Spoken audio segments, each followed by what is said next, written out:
All right, can everybody hear my voice? Yes. Yes, we can hear you. All right, can everybody see the screen? Yeah. Yes. Okay, let's begin. Good morning, everyone. Good morning, respectful judges and audience. Today, we for sure will be presenting our business plan entitled We Matter. But before we start, let's meet who is behind the matter itself, shall we? Hi, I'm Riri, and I will be the CFO. And I'm Meda, and I'll be the CEO. Hi, I'm Gumas, and I'm the COO. I'm Maria Karan, I will be the CMO. Great, now we can finally start. So this is our table of content today. So first we're going to discuss what is We Matter. Secondly, what do We Matter offer? The general SWOT analysis, how is We Matter sustainable, the funding needs and financial projections, and finally the roadmap. So you're probably wondering, what is We Matter? We Matter is a mental wellness and community-based app that helps people get insight and tip from our ranges of entertaining features, connect with like-minded people, and provide consultation at anywhere and anytime. Why we choose We Matter to be our business idea? We came up with the idea of We Matter because we want to create an app that is relatable to our current situation, so we can also view ourselves as the target market. As we are currently in high school, there are a lot of academic challenges that build up stress, especially during the pandemic of COVID-19. This often makes us constantly overthink, overwhelmed, and worried about our future going to be. From this concern, we decided to create a psychological app that provides a companion and guidance, insight about mental health, and communities that can help to find friends that also have similar problems, so we can share our stories, experience, and support each other.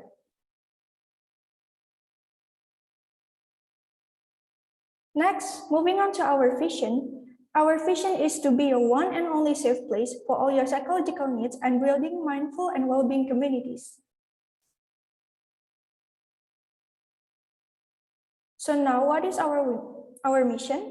Our mission is to provide the best experience in one app through communities and psychological solutions, as well as reflecting gender equality, anti-discrimination of social background, race, etc. Thus, everyone can get equal treatment, assistance, and knowledge about mental wellness. Next, what do We Matter offer? To describe, We Matter is an application designed to give mental support specifically for teen groups and young adults around Indonesia, giving them a place to educate and express themselves too.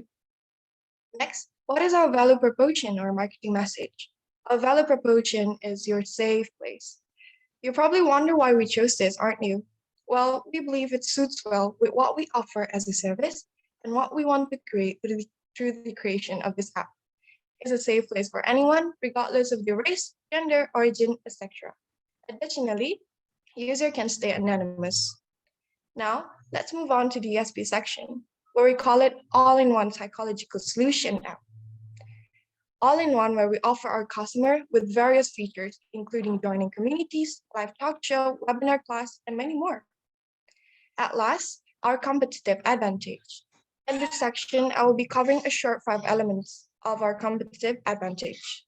First, the competitive pricing. We offer our customer with a price below and similar to our competitor, and also a variety of pricing options from custom to premium, as you can see, which differentiate us.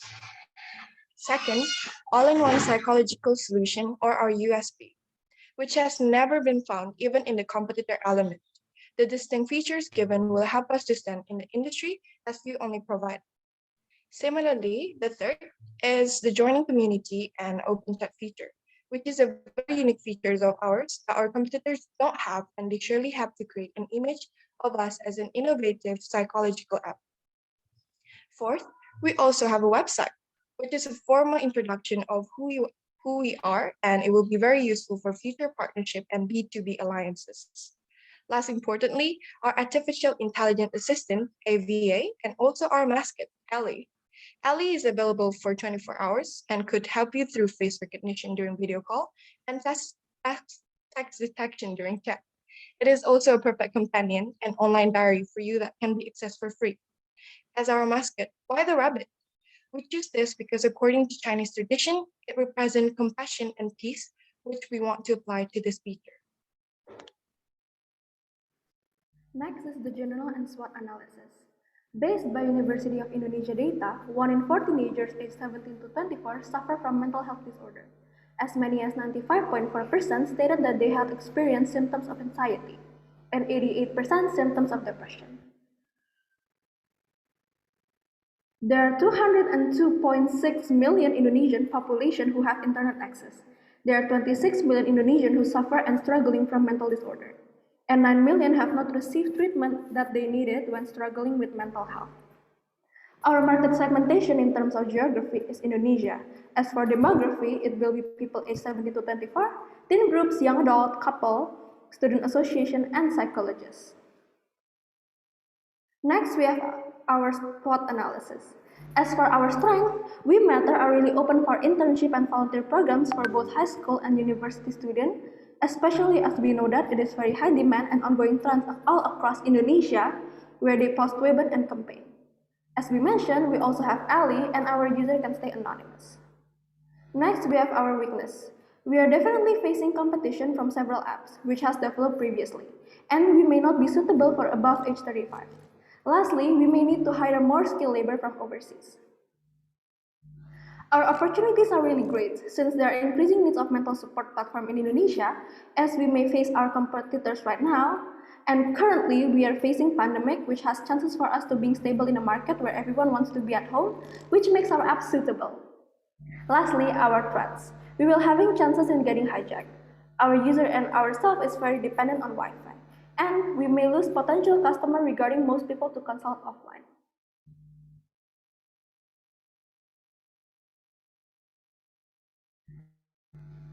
So our competitor analysis. In terms of Indonesia, most of our local state, our mental health application is lacking.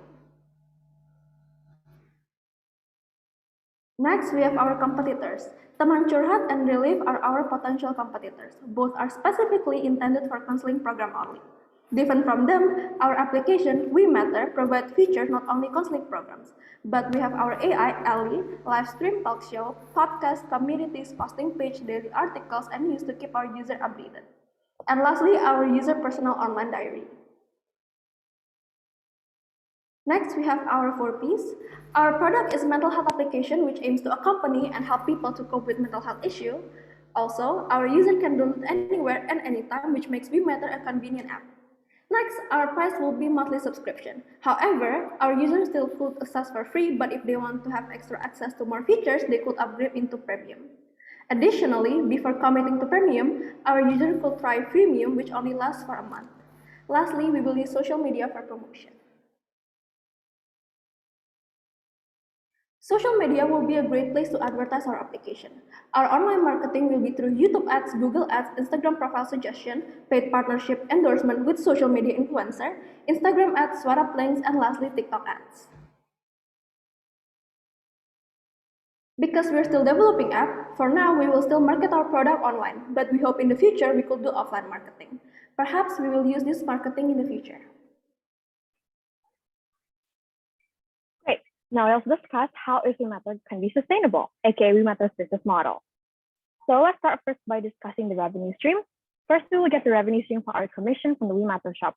We Matter shop is basically just a product placement shopping feature that allows our users to view various of We Matter related products, perhaps stress toys, and etc. And finally, purchasing them by simply clicking the picture, which includes a direct link to the official website of the business. We will then collaborate with these businesses to gain 2 until 5% of commission from the sales of the products being posted on our shop. Next, we have in-app purchases. As mentioned previously, our premium subscriptions is also very customizable. For example, a member might just want 3 times counseling, but they just need 1 mentoring classes. But that's okay because it isn't exceeds the $10 amount. If you count it, that's $120 annually per 1 user. Think about how much you can make if we have hundreds or thousands of them. Similar like extra lives in games, our premium add-ons is basically allowing users to add more of their favorite exclusive feature as part of the subscription. For example, a user might actually need 6 times counseling and 4 mentoring classes, but that means they're exceeding the subscription amount. But that's okay, because our additional start from 30K IDR, so it's very affordable. Lastly, we have in-app advertising. This has actually been a very favorite and popular way for many apps to gain revenue, especially when in-app advertising offers a higher click-through rate than web advertising. As for us, because we're still a developing app, we will certainly be happy to put a relatively reasonable price first for a couple months as part of our growth process. We will also try to prioritize those who are working with us to be aligned to who we are as a business to prevent irrelevancy to the customer's eyes. Moving on, here we have the WeMatter bigger cost. First, let's discuss about the fixed cost. It comes from our IT system. Because we will available on both iOS and Android, we will then have to follow up with whenever they have new updates. Our app itself will also most likely to have regular bug fixes, maintenance costs, data storage, and many more, which can be very costly. Next, we have the first HRM cost, which is our team and staff salaries. Because we're located in Indonesia, we will follow the UMR here. Based on our research, the average specialist salary in Indonesia is 7 million per month, and the average staff salary in Indonesia is 4 million per month. Therefore, we will give the salary based on these average data, perhaps specialists given at 7.5 million, and the basic staff could be at 4.1 million. In terms of variable costs, first it will come from the commissions of the therapists and volunteers, etc. We choose the commission-only system because we want to allow them to have the flexibility in their work, so that means they can have a great work-life balance with us. However, we will mainly use the ramp commission method, where the percentage increase when the employee generates more sales or reaches higher targets to encourage them to work harder and perform best. So we will still have a fixed commission rate, which is at 45% for the therapist and 20% for the host of the live stream and volunteers. And lastly, we have the second HRM cost, which includes various of staff benefits such as free therapy sessions, internal events, which can actually be costly. Well, here are the estimation of our funding needs that have been totaled to 860.8 million rupiah, including market budget, legality fee, website, and mobile app making. Next, our financial projections, which only included the inflow. Here is the estimation of revenue or income per 100 user, which has been totaled to 53.2 million per first month basis. This included income from premium subscription, income from custom access, both from counseling and webinar class, WeMatter shop with average 30K income, and in-app advertising. Therefore, we can successfully say that WeMatter is indeed sustainable because we have a clear revenue stream and reasonable cost. Now let's discuss about roadmap, aka what will WeMatter be in 5 years. First, we aim to create mental health workshops and seminars with schools and universities in Indonesia. We do this because we know that our target market is teens and young adults, and we're aimed to be able to contact with them directly rather than online. And perhaps we're gonna make an offline counseling session, games, etc. Similarly, we also aim to collaborate with high school and Indonesian universities all across Indonesia by introducing WeMatter as their new guru BK, or traditional counselor. We aim for this because we see that there is a growing digitalization interest due to all schools being replaced online. We will also get the commission or salary from these schools. We also hope to be able to innovate and introduce a newer side to WeMatter, which is the medical side. Perhaps our users can receive medical or drug prescriptions according to their enlist directly after the counseling session. We also hope to develop our own WeMatter Foundation where our users itself can help to donate with these costs, where we want to support the young unfortunate teens in Indonesia that have less access to gadgets to access our app. We're also eager to expand to more countries, preferably Southeast Asia. Perhaps we can start by doing it to Singapore because we know that a lot of Indonesians have interest in going to Singapore, living there and studying there. Now, let's just watch our submission video again. Did you know mental health are becoming the world's most concerning enemy? Over than 13% of our population suffered from severe mental disorders. But that's all in the past. With the world's rapidly growing digitally, we have a solution just for you. Introducing WeMatter. We provide an all-in-one space for your psychological needs. First, go register and log yourself in. Set your profile, Face ID scan, passcode, and choose the most suitable topics for you. Don't worry, it will be our little secret.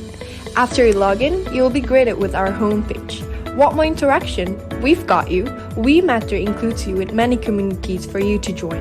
You can share your stories, dilemma, the best is for free. You can also join our membership program only at $10 a month, where you'll greet our most exciting feature, which is to interact with your favorite therapist through chat. Ellie, your AI friend, will also be with you 24/7. And finally, you can meet them virtually here. Download now. That's right, download now. So that will be everything from us today. Thank you so much for listening and all the love from WeMatter. Thank you so much, Team For Sure, for the presentation. Now it's time for Q&A session with the judges. We can start from Bu Widya. Okay, wow, it's very impressive. So thank you for all of you. I have a question. How do you see your business model in terms of how you're going to solve the mental health issue in maybe more than 10 years from now? Because I see that you already analyze your competitors, you already prepare how you're going to deal with who going to be the therapist, how you're going to deal with the volunteers, etc. Okay, I think that's my question. How are you going to see this, your model, your business models in next more than 5 years, 10 years? Because you're going to see a lot of technologies and so many help from the AI. Thank you for the question. Does any of my team wants to answer first? All right, since your question was how will WeMatter be in the next 10 years, which you already discussed in the next 5 years previously, so probably we're gonna cut down for that. So we're gonna discuss the next 5 years afterwards that. As we know that the pandemic's actually starting to become endemic, so we're anticipating more offline features and everything like that. As we mentioned in the 5 years plan, we also aim to create more workshops to be able to interact more with the offline communities, as our app itself is to create community as well. And we want to also be able to be part of the legitimate Indonesian power apps such as Gojek and Tokopedia, as we see them as a very good mentor for us, and we aim to be the same level as them in the future. We also hope to be able to expand to more features and more likewise apps. Like as mentioned before, we want to aim to create a medical side of WeMatter. Perhaps we want to also, how we have discussed this, maybe we can make a WeMatter for the maternity, for the parenting, etc. So any of my teams want to add as well? Okay, thank you. I think I don't have any more questions for this time. Thank you, Ms. Jess. Thank you, Bu Widya. Next, we can go with Pak William. Thank you, Ms. Jess. Hey, congratulations to the team. Awesome presentation, yeah. I have questions to you guys. When you were talking about your vision, right? And then, if I'm not mistaken, I read it that you would like to become the one and only mental health app provider. So my question is related to that. How you as a company, how do you achieve this kind of vision?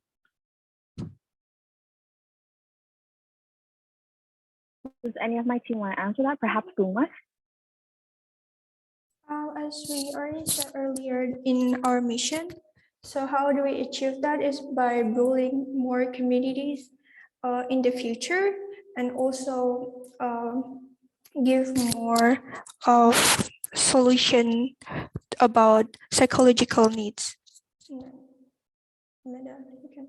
I would also like to add, because part of our image itself is an all-in-one psychological app, which if you've probably seen before, comparison to the competitors such as Taman and Relief, we're totally like checklist all of the boxes, and that we're probably want to add more of the features that they don't have in the future. So we really want to be able to be the only one app that they can only purchase, because we include everything, and that our competitors is lacking. So yeah, that is probably what we're going to answer. Okay, so essentially you're saying that with your superiority in product, you're hoping that you can eliminate the competition in the market? Yes, that is correct. Okay, thank you. No more question from me for now. Thank you, Pak William. Next, Dr. Sebastian. Okay, thank you so much. It was a really engaging and clear presentation. I think you did an excellent job. My question is a little bit related to what William just said. So you have this very broad kind of portfolio of features that you are trying to deliver on when you are putting this business into reality. Now, my question is, when you build a business, it's always a good idea to first focus on your core value aspects. because you will be able to deliver a very good experience on those core aspects. And then as time goes on, you add additional aspects. So my question would be, which of this long list of features would you choose to introduce first? And it can be multiple features, or would you say that it is better to introduce everything at the start? Thank you so much for the question. Does any of my team wants to answer first?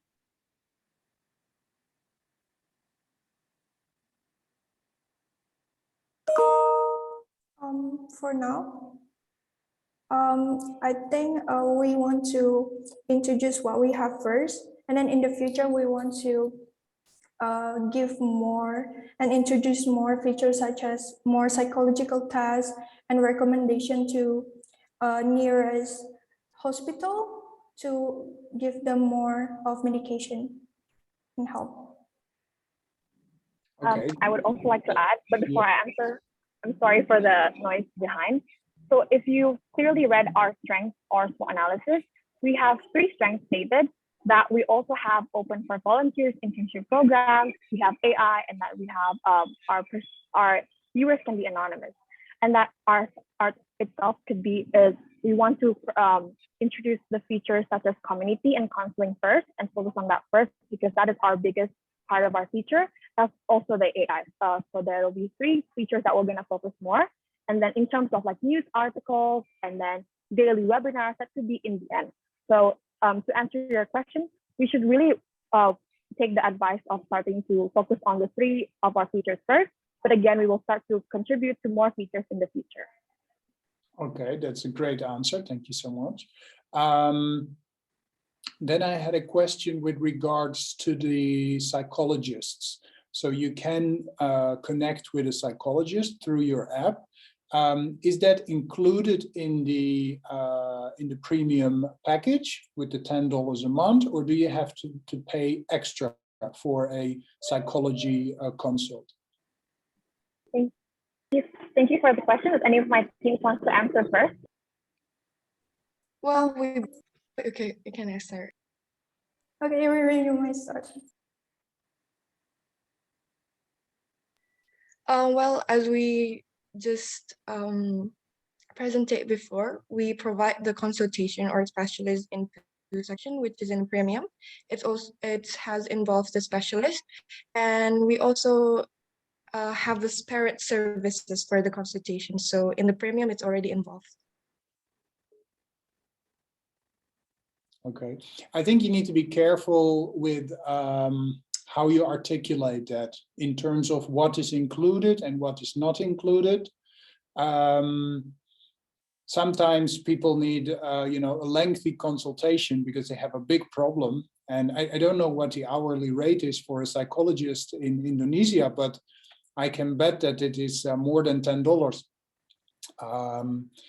And if you need a psychologist, let's say on a weekly basis, or if you're suffering through a very severe crisis at the moment and you need someone every day, then you need to put some sort of limit on what is included and what is maybe not included. But this is a thought process that you will go through as you develop this further. Otherwise, I thought you guys did an excellent job. Thank you for the advice and the feedback. Actually, my team would want to stress screen again about the pricing and what is included in the premium. So let me just share screen again and briefly talk about it. So our premium includes everything that is free, also the premium exclusive features, including the counseling. If you were probably asking before about how many minutes or how many sessions it includes. So our consultation, one consultation is 30 minutes, and that is starting for 45 IDR, 45,000. And if you're asking how much if we have a lot of problems to talk to, well, Remata is actually very, very accessible, where they can, it's like an extra lives in game, so they can buy coins and they can buy additional of our features starting from 30K IDR. So they can add 30 minutes more, 30 minutes more, and 30 minutes more as long as they like, because that's part of our customizable premium feature. Great. That's actually really clear now that you explained it again. So thank you so much. No worries.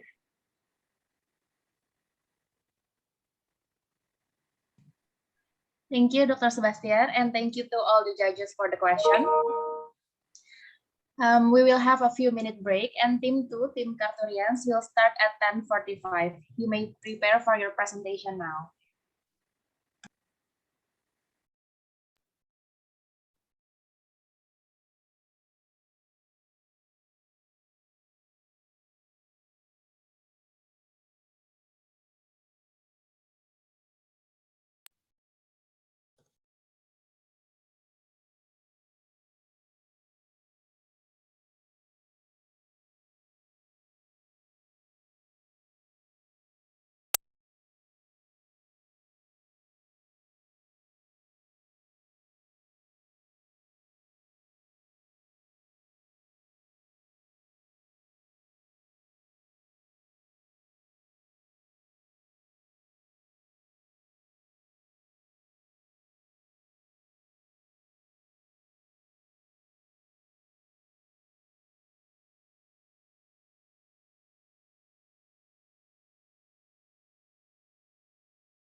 Team Karturians, can you please turn on your camera? Oh, you already have.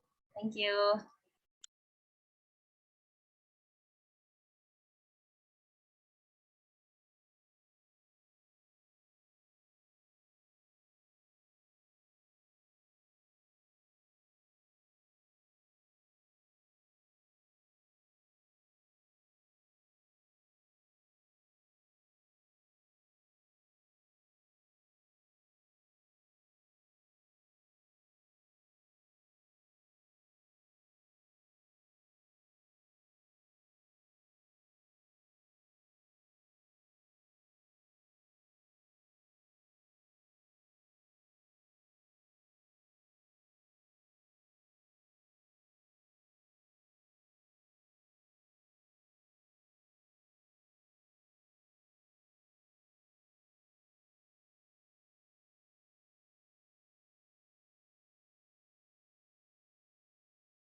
Hello. Who's here? Everyone, please give a warm welcome.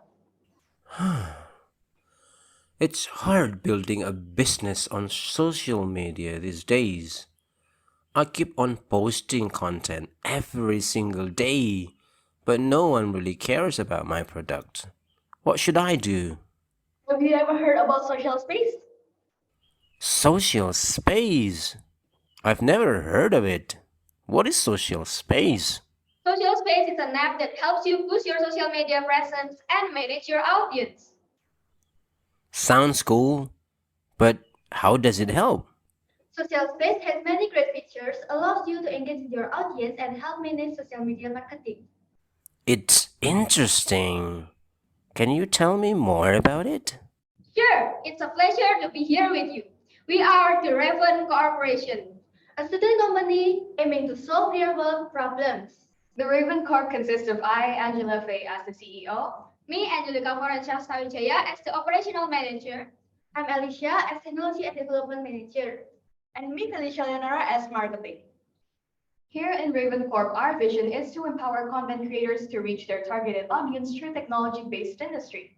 And our mission is to provide a platform equipped with insightful and constructive tools to help content creators grow their social media presence. 53.7% of small businesses experience a 50% decline in income. To resolve this situation, they end up resorting to online marketing. In Indonesia, 35% employees per month were fired from their jobs due to COVID. So they will try to find income using social media, but they can't engage well with their targeted audience. So based on our objective, for now, our target market would be business owners and influencers in Indonesia. A few reasons we chose Indonesia as our top priority is number one, Indonesia has a lot of opportunities and potential in this field, following the fourth industrial revolution where technology will become a necessity in many fields. And second is many social media management softwares are based in the United States. Indonesian citizens' minimum wage is 4 times lower than the minimum wage in the US. Therefore, not many Indonesian citizens could afford to purchase something that's out of their primary needs. And since we are all Indonesian citizens, we have a better understanding of Indonesian culture, so it will be a lot easier to conduct researches about the market. To determine our market share in Indonesia, we calculated based on Facebook, the leader in social media market share, current market share, and annual revenue. Facebook owns 70% with a revenue of 7.2 trillion rupiah. Therefore, the current market size is worth 10.3 trillion rupiah. The result in social space has 0.01% of market share in Indonesia. And now we would like to give you a brief explanation of social space of understanding of our product. According to the researches that we have done, here are the list of external factors that could potentially impact social space in both bad or good ways. The first aspect is the political aspect, where we have new presidential election that could result to constitutional rules change that might affect social space. And we also have capital city relocation that could give us benefits because of equal technology distribution. Next, in the economic aspect, we have price inflations and unemployment rates. And also, many Indonesian people have a lack of trust on technology, which could also give a big impact on social space. In the technology aspect, it's all about increasing numbers of competitors in the same field as us, as many new inventions appear in our field. And in the legal aspect, data privacy policies come first. First, the regulation example that we have in Indonesia for this aspect is Peraturan Menteri Komunikasi dan Informatika Nomor 20 Tahun 2016 concerning the protection of personal data in electronic systems. And to retrieve data, you need to go through social media APIs. Some social media, however, limit their data retrieval. It will surely take much longer if we want to analyze their data. And at last, for the environmental aspect, there are still many Indonesian citizens that live in isolated areas with no internet connection. For our strength, we have an affordable price because our premium price average is much lower than our competitors. We also provide all features that the user needs in one application, clean and practical UI. Since our target market for the time being is in Indonesia, we have little competitors from Indonesian market. Our weakness is because social space is an algorithm-based application. That means social space needs frequent updates to keep its business alive.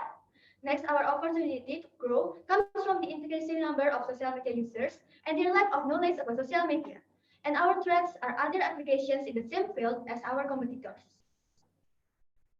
To understand more about our position in the market, we will be comparing social space with 3 other potential competitors: Go Social, Hootsuite, and Sprout Social. Each app is targeted to different audience. Hootsuite, Go Social, and Social Space is targeted for content creators and business owners. Meanwhile, Sprout Social is made for larger companies. Out of all four competitors, Social Space is the only one that provides free plans. Social Space offers Indonesian e-wallets as payment methods other than card to simplify payment process. Since Social Space offers free plans, the app contains a lot of ads that could be annoying for the user. Based on user review, Go Social has slow customer service, Hootsuite has bad billing system and customer service, while Sprout Social only offers a limited number of social medias. Now, here's our perceptual map.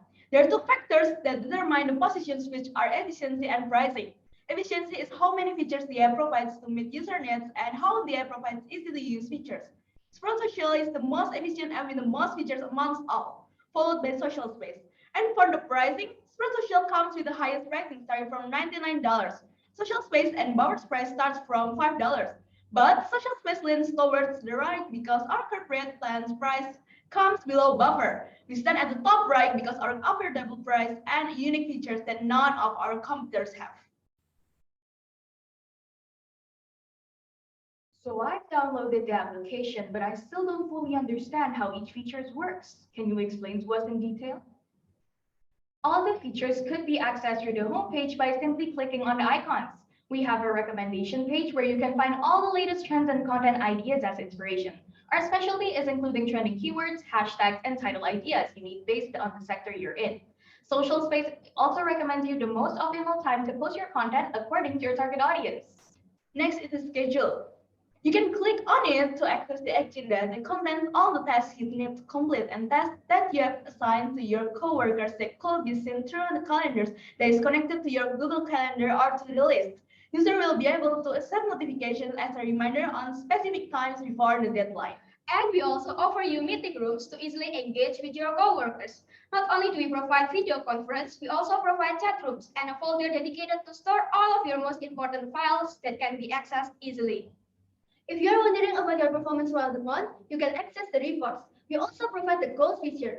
Once you reach a certain goal, Social Space will give you rewards in the form of points. To illustrate, a food content creator could use the recommendation features as inspiration for his next video. He found out that mukbang is currently trending and decided to use the scheduler to schedule all his tasks and posting time. This time, he plans on collaborating with another content creator using the meeting room as a place of discussion. After a video is posted, he then checks the analytics to see his performance. Turns out, the video has hit and got 1,000 views. So he achieved a goal and is eligible for a reward from our goals feature. Now let us talk about the unique selling point of our product. We are in the winning zone because we offer all the features that users need with low pricing. Furthermore, if the user completed a goal, we will give a reward in the form of points that could be exchanged for a voucher of our premium plan. We provide faster recommendations with automated suggestions based on the fields of each content creator. Lastly, we also have a meeting room feature and clean UI design. Next, what makes us different from our competitors is how Social Space includes all the features you need to manage your social media account. Let's divide it into three aspects such as differentiation advantage, cost advantage, and the last is marketing advantage.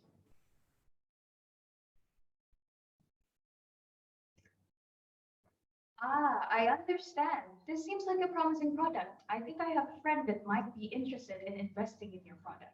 Hold on, let me invite her. Hello. Hello, my name is David. My friend here told me about your product, and I must say it piqued my interest. Now, my question is about sustainability. Do you mind if I ask a few questions? Well, hello, Miss Davis. It's a pleasure to meet you. Of course, ask away. Right, first question. Are you solving a common problem? Social Space was created in hopes to help struggling business owners and new content creators grow their social media presence in hopes to increase their income, especially since the pandemic has a great impact towards their financial situation. Number 2. Are people going to pay for your solution? Seeing social media's growth nowadays, our service is highly demanded. 68.9% of the total population in Indonesia uses social media, but most of them still don't know how to use it properly. By using Social Space, you get a one-stop solution to all your social media needs. Our UI is easily understandable and compact. We provide various features with an affordable price, so it's everything the market needs. Third question, is your idea scalable? Yes, by January of 2022, 58.4% of the global population are social media users. In 2021 alone, there are 424 million new social media users. It will only grow in the following years. So as social media users grow, so does our market. Could the idea last for more than a year? If we follow the growth of social media, we are confident that the initial idea would last for more than a year. But besides that, we also have to be able to adapt with new trends and keep on innovating to compete with new ideas in the future. As for right now, there are a few ideas similar to social space. But for our target market, which is Indonesia, it is safe to say that there are little to no competitors in our field. Compared to our competitors, we provide much more detailed content with a lower price range.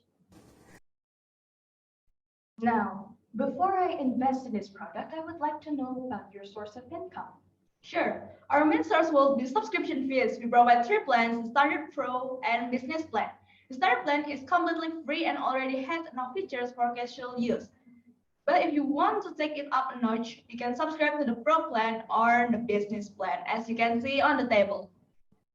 Based on social media users in Indonesia, the estimated income is slightly more than 1 billion rupiah from both pro and business account subscription in the first year. Our second source is from ad revenue that comes up to more than 76 million. Our total revenue in the first year is 1.089 billion rupiah. We count the revenue only from the second quarter because in the first quarter, we plan to release a beta version first. Our biggest expense is the operational cost, 192 million rupiah for the first year. So here's our calculation.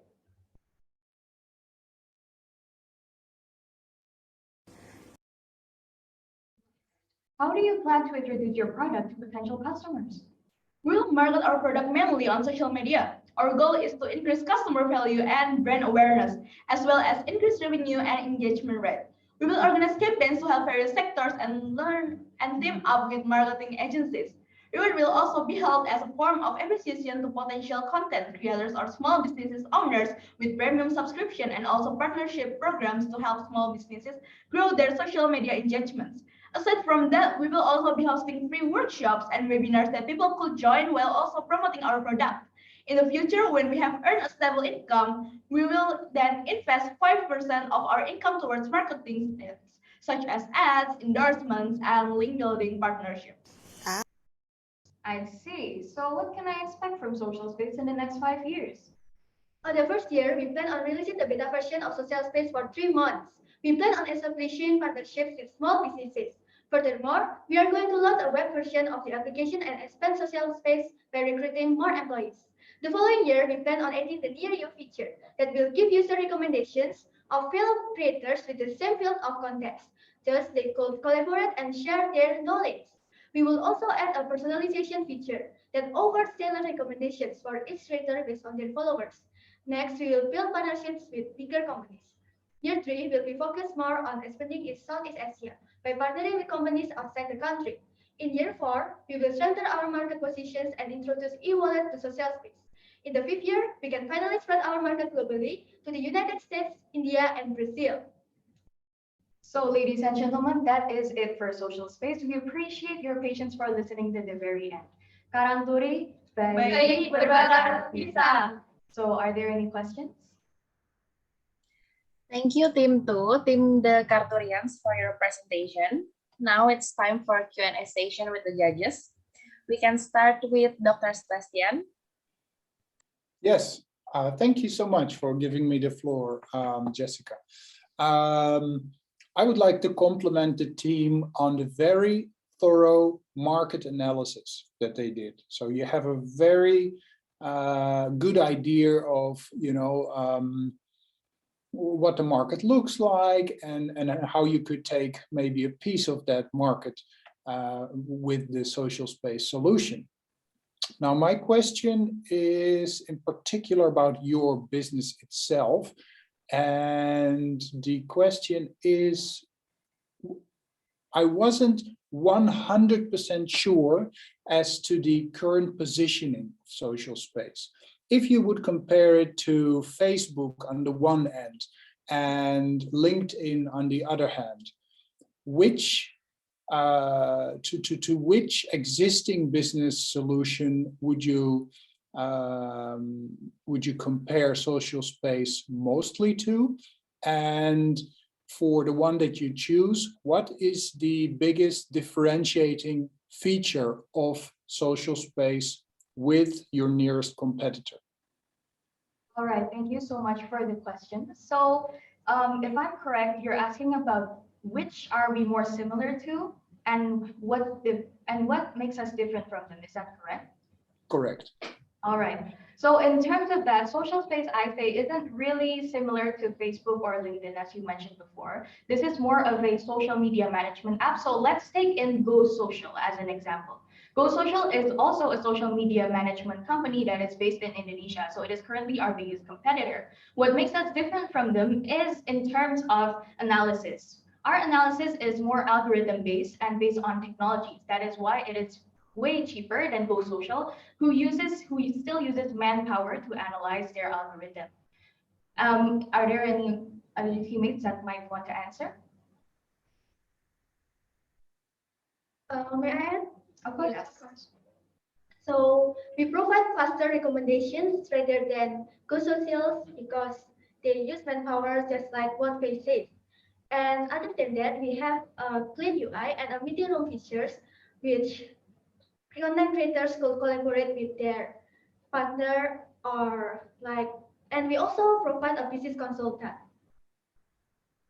Yeah, okay. If I may add also, we provide all the features that the user needs. So the user doesn't need to go to another application to see their like meeting rooms in Zoom or Meet or something like that, or they don't have to go to another application to schedule their task or something like that. So we provide all of the features in one application so that the user can just go to our application, which is social space, and use it for all of their needs. Yeah. Okay, so I understand better now what it is that you do as social space. So that is a very clear explanation. At the same time, when I look at your competitor analysis and what you offer and what competitors are offering, you have a very broad portfolio of activities and features, but you also have a free option, whereas your competitors are all paid. Do you think it is feasible to develop all these different features and activities without having a paid option? Okay, so let me first answer the question about the free plan. So let me just show you the free plan first. So as you can see, the free plan doesn't have a lot of the features that we offer in the corporate or the pro account. As we said before, it is just enough for casual use. We already calculated all the potential costs and our estimated revenue, and it is indeed still feasible. Let me show you the potential cost calculation. This is our whole potential cost calculation and our potential revenue. As you can see, we can reach the BEP in a year, in less than a year actually. So maybe if Alicia, Feli, or Angel wants to add my explanation. Social space is based on Semarang specifically, so it has a lower minimum wage rather than in Jakarta or Bali. That is how we cut our production costs, and we can actually still make profit even with the free plan. As you can see here, the collaboration, which is like the meeting room, is also limited in the free plan. They don't get recommended posting time, #recommendation, but they do still get content recommendation, which is enough for casual use. They still get ads, so that's where we're going to get our revenue from the free plan. Does that answer your question? Yes, I think you guys did a lot of research and you did a lot of calculations, and I think that's really good. And I wish you all the best. All right, thank you so much. Cheers. Thank you, Dr. Sebastian. Next, Bu Widya. Okay, thank you, Ms. Jess. I just have two simple questions for your business. I mean, from the beginning until the end, I could see that you have project your business, you made the plan so well, I mean, internal, external. My first question is, what is your business weakness? how you deal with that, Sorry? the weakness. Oh, our weakness. All right, let's go. And then my second question is how you deal with the potential threat while you are going to, conduct this business. So first, I'm going to answer about the weakness first. As we said before, our weaknesses is because social space is an algorithm-based application. We need constant updates to keep the business running. This is, of course, already in our cost calculation. We calculated everything until maintenance fee. So our way of covering our weaknesses is, of course, doing frequent updates and checkups every month through the maintenance. Maybe if Alicia wants to add more about the threats or the weaknesses. So about the threats, it's about competitors in the same field. But actually, after we've done some researches, our competitors is from US, not from Indonesia. So for the Indonesia market, we have little to no competitors in our field.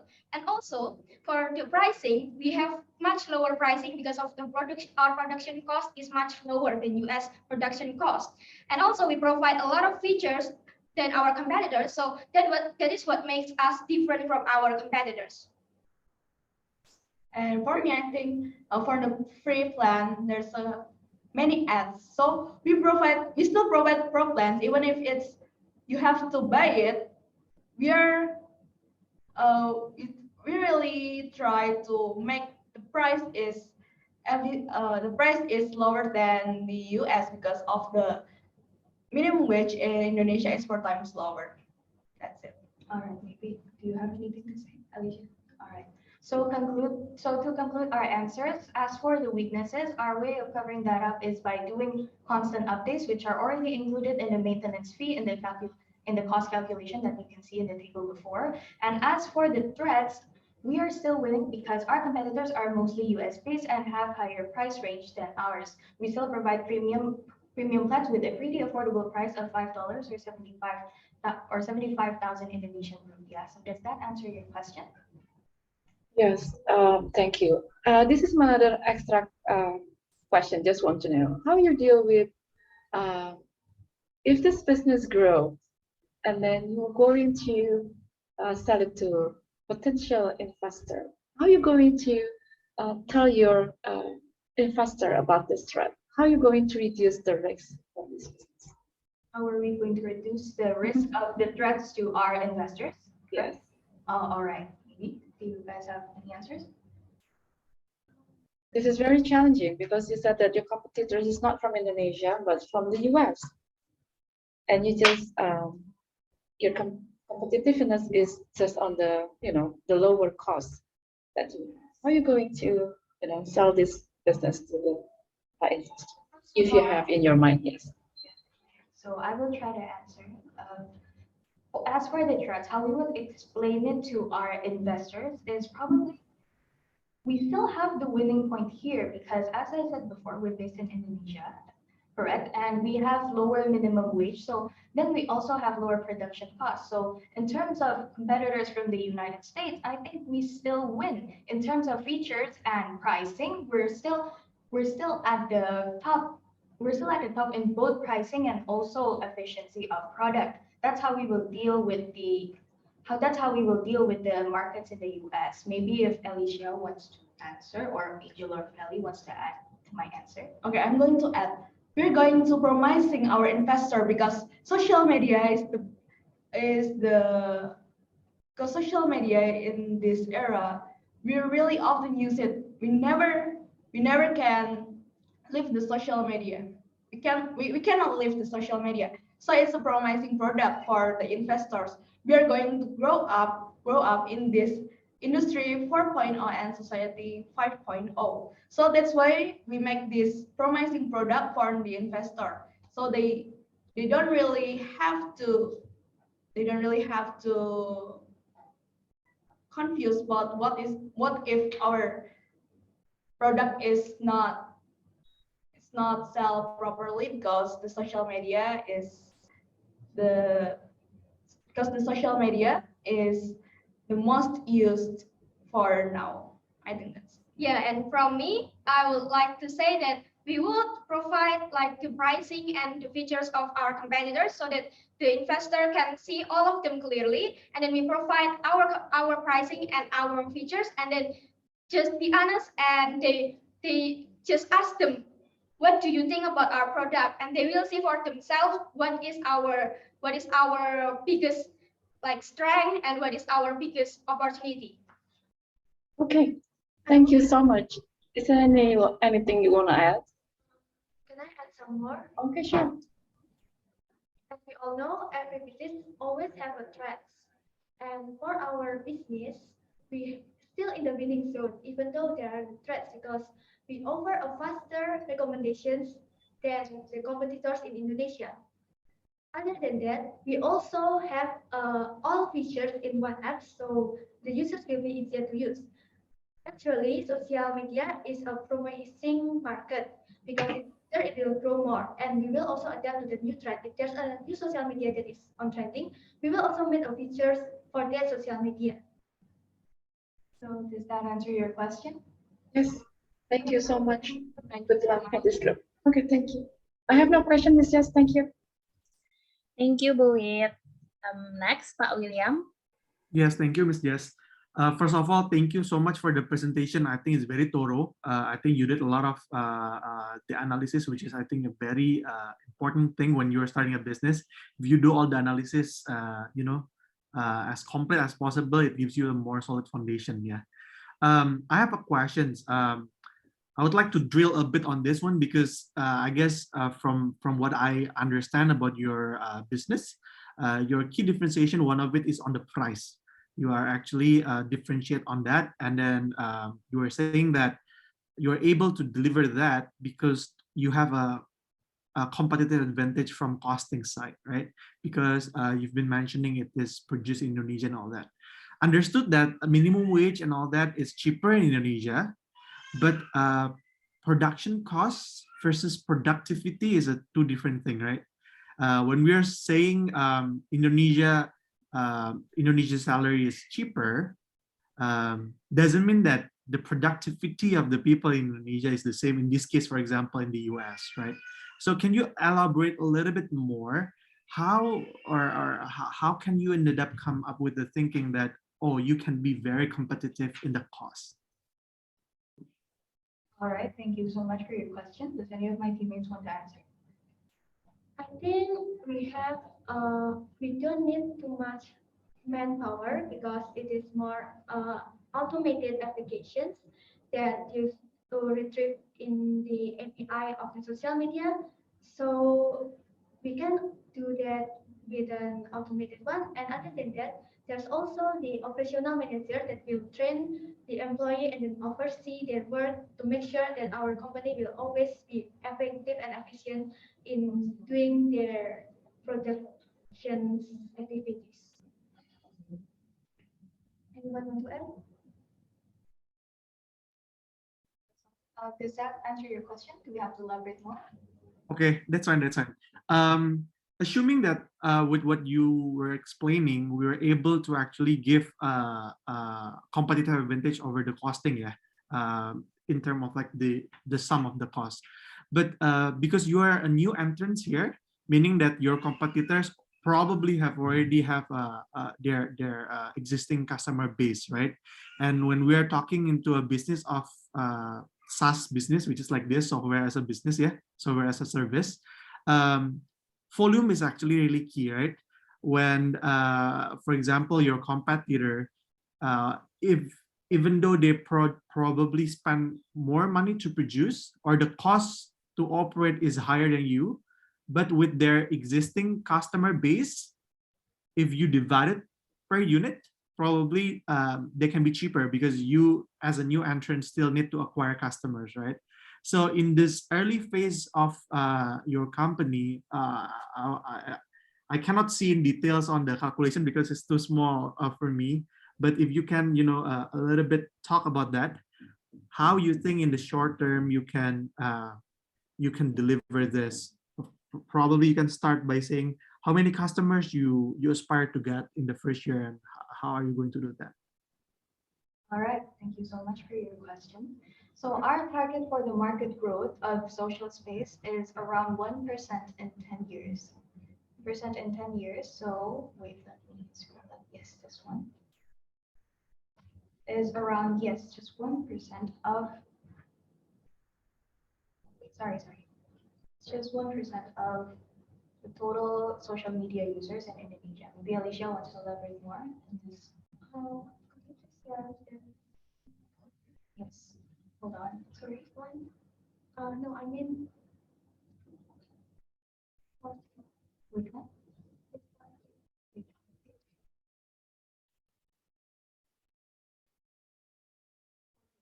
Fourteen.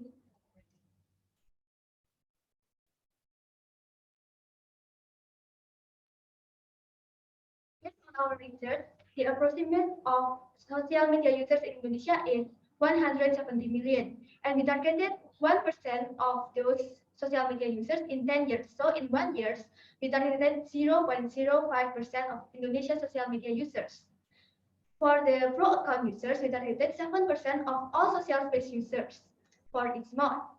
So the pricing will cost 75,000 for the pro accounts. In 1 year, we estimated to get 67.5 million rupiah. For the business account, we only targeted 1% of all social space users with the pricing of 500 rupiah. The reason is because business account is more targeted for bigger businesses rather than pro account. So small businesses could just use the pro account, and for personal use, you can use the free account. So for the total income is around 1 million because we also have some income from the ad revenue that the free plans will get. So if someone subscribe for only the free plans, they will get an ad, and we estimated that in a day they will at least open the app once, only in weekdays, but in weekends they won't. So a day we will get 9,000 views. That the estimated ad revenue in the first year is 8.5 million rupiah. Is that answer your questions? Yes, thank you. I think it explained. I think you explained clearly on that. Thank you very much. I would like to just emphasize on that because you really want to have pricing as a key competitive advantage for your company, right? And why I want to push further on this one because at least at the current moment because you are a late entrant, right? So probably the customer in Indonesia may have already be the customers of your competitors, right? So getting them to be your customers is not only about acquiring, but actually shifting them from your competitors, which I think can be a little bit expensive. But I think your explanation, I understand where the logic coming from. So thank you very much and all the best. All right. So is that all the questions? Thank you, Pak William, and thank you to the judges. Next, we will have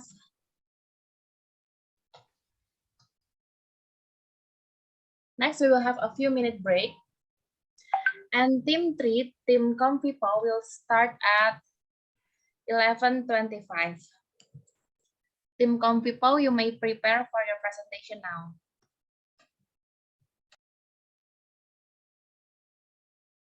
Very much.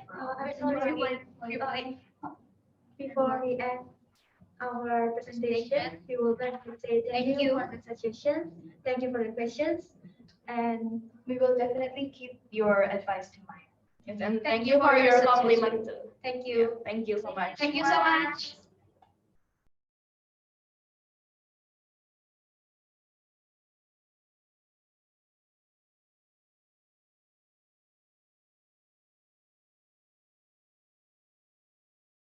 Sorry, may I ask for the co-host to be the co-host so I can present?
Please welcome Team 3, Team ComfyPaw with the business idea ComfyPaw from SMAK IPEKA BSD.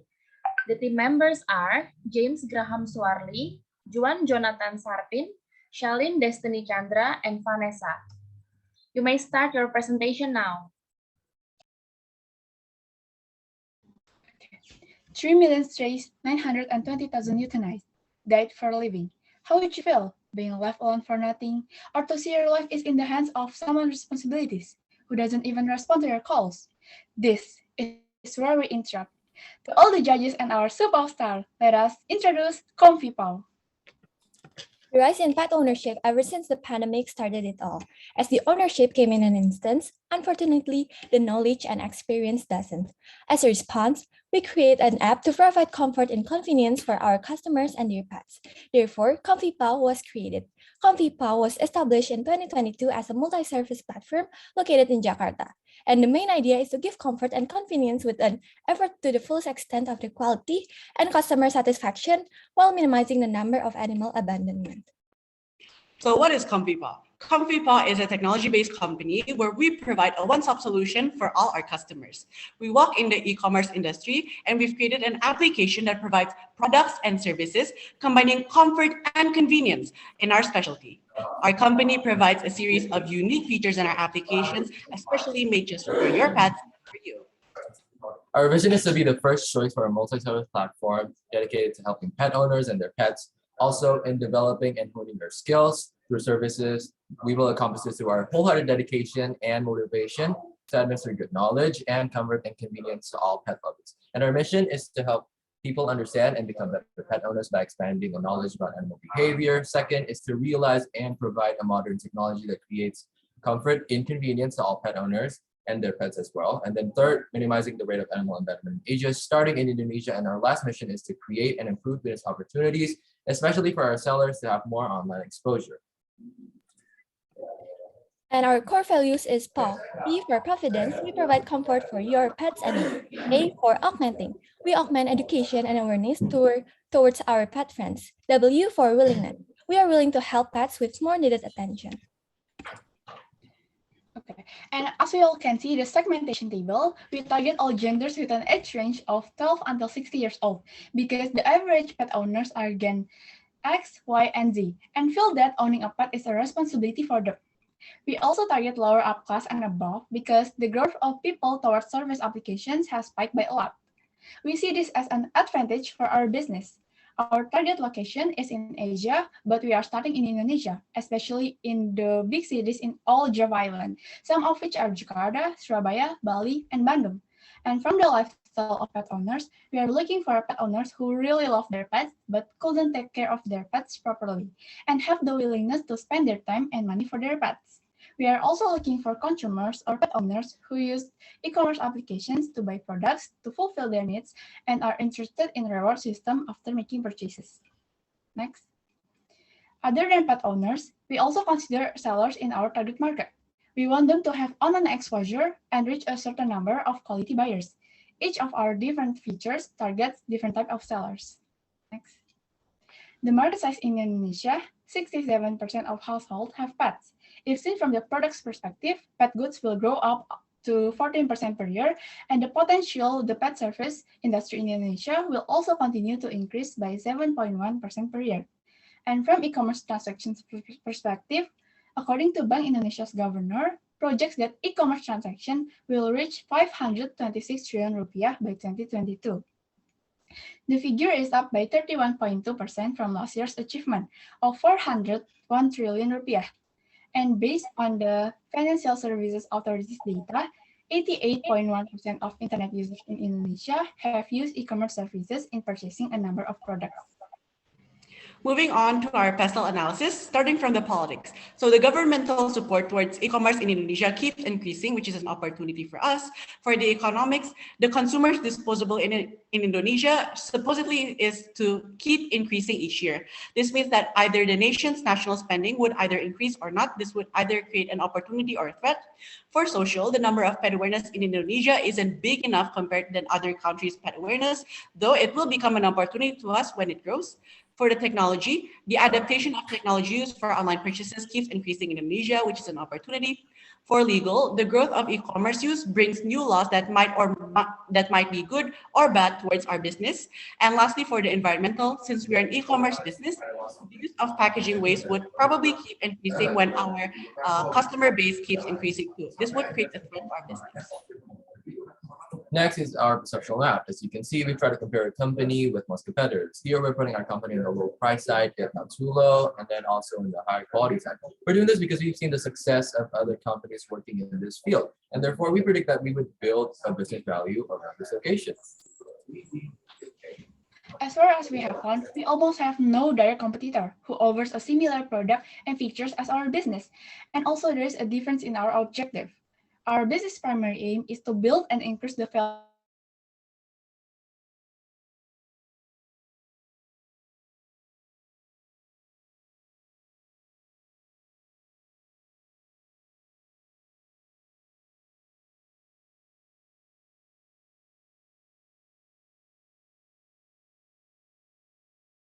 maximizing efficiency, convenience, and comfort through our app. This is our particular reasoning on our business being the first choice in Indonesia dedicated to helping pet owners and their pets. Next is for the prototype forces. As for the prototype forces, we're talking about the forces that could press our profitability. And here we think that the threat of new entrants, bargaining power of buyers, bargaining power of suppliers, and the threat of substitute products have a strong force against our profitability. And the rivalry among existing competitors, we see the section as a moderate force because right now we have almost no direct competitors in Indonesia. And to reduce these forces, we come up with a strategy that we would like to raise the value of the company first. And then when we do so, we could reduce the force of bargaining power of buyers, and then it could suppress the bargaining power of suppliers. Since suppliers would be looking for us once we have a lot of consumers. Then to defeat other forces, we're using the strategy of differentiation, since our company offers much more different unique products and services than these other company and competitors. In terms of competitive advantage, we have an offer that our competitors do not have. Under consideration to current competition, we have a difference in following trends in the amount of features we offer and understanding our customer needs. Not to forget, threats posed by new entrants. Our business might give out ideas to develop a similar concept as ours. However, we have certainly achieved our designated success in brand loyalty. As for the threats of substitute products, we offer more convenience for the fact that purchasing products through our application is way faster than the subsidiary products available on the other platforms. Then, because our platform is a one-stop solution, sellers also get benefits, namely high potential customers.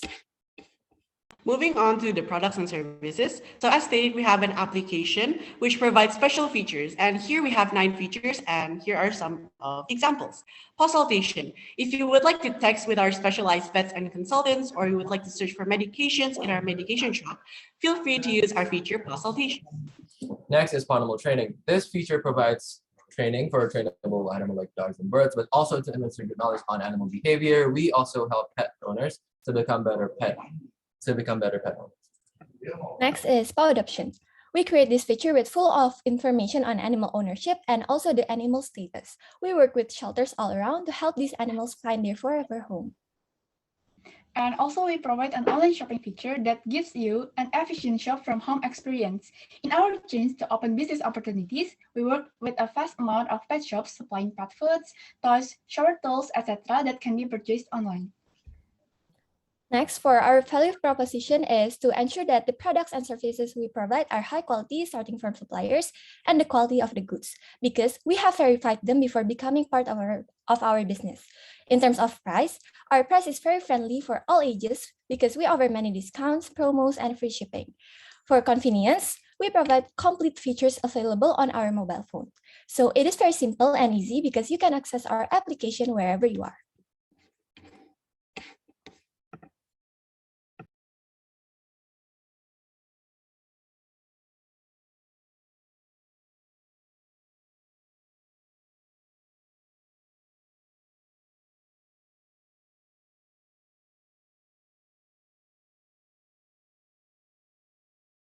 Juan, you forgot to unmute.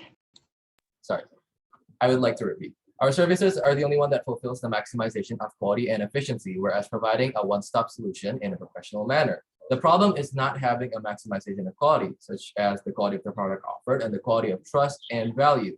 We fix this by combining services through feature by feature, creating efficiency, maximization, and comfort in usage. Another thing we would like to mention is maximization of customer satisfaction, which would be one of our specialized enhancements. The personalized modification of features recommend based on behavior and profile through ratings, designated price recommendation, nearest location to meet our buyers' needs. And not to forget, we have a friendly relation to our customer, from a pet owner to another. We exercise corporate social responsibility in private society and especially in the environment. For profit, our business will be sustainable by revenue streams. We will take at least a small percentage of suppliers' revenue, then we will also profit from advertising in our apps and by subscription.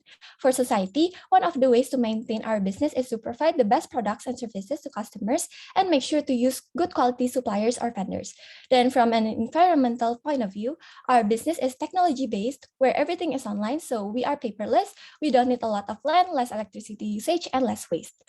And for our marketing strategies, the first one is membership programs. For example, is ComfyPaw loyalty membership. And second, we offer promos since it's been proven that consumers in Indonesia are driven by promos.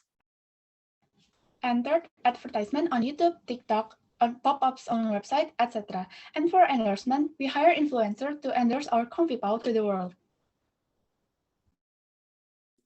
Next is social media. Through social media, we would like to create some content that would attract our customers, and then campaigns and sponsorship is, for example, we would start a hashtag that would roam around the internet, and we would participate in local communities, and then we could have workshops, open webinars, create a website, and even local listings. For our revenue stream, we were able to create a projection, and we started out by setting a target for our potential visitors that would visit our application each year. Then with some simple calculations and percentage, we were able to assume how many percentage of those potential visitors would become our buyers. And in the next slide, it's going to discuss more about the detailed revenue stream. So for our revenue stream, we've listed 3 things that would become the source of our revenue. The first is the seller's contract, in which we take 5% of the seller's revenue. Then the second one is the advertisements. And the third one is featured listing plus in-app purchases. So this third one is basically, we allow our sellers to display their products or their shops in our main page with an agreement that we get 10% of their total earnings. And so with the prediction that each of our buyers would spend an average of 200,000 Indonesian rupiah in our platform, we were able to generate a revenue within 5 years, a total of 119 billion Indonesian rupiah. Next is for the biggest cost. We put out the expenses our company would have, and the biggest costs are IT infrastructure, maintenance, wages, general expenses, and advertising. As seen, the different costs has different increases and decreases per year. And we've counted that for in a total of 5 years, our company would have a cost of 106 billion Indonesian rupiah. This last one is about the product roadmap. So in the first year is when we're going to launch our application, ComfyPaw, in which we'll have 5 main features, which are paw care, paw saltation, paw shop supplies, paw adoption, and paw normal training. We'll also be operating our services around Jabodetabek on the first year. And on the second year, we will still improve our existing services in the first year for the convenience of our customers and our sellers. Then on the third year is our potential revenue return year. And following our revenue in this year, we'll also add a new feature, which is the paw normal rescue. We'll also be expanding to other parts of Indonesia of our business in Bali, Surabaya, Bandung, and more.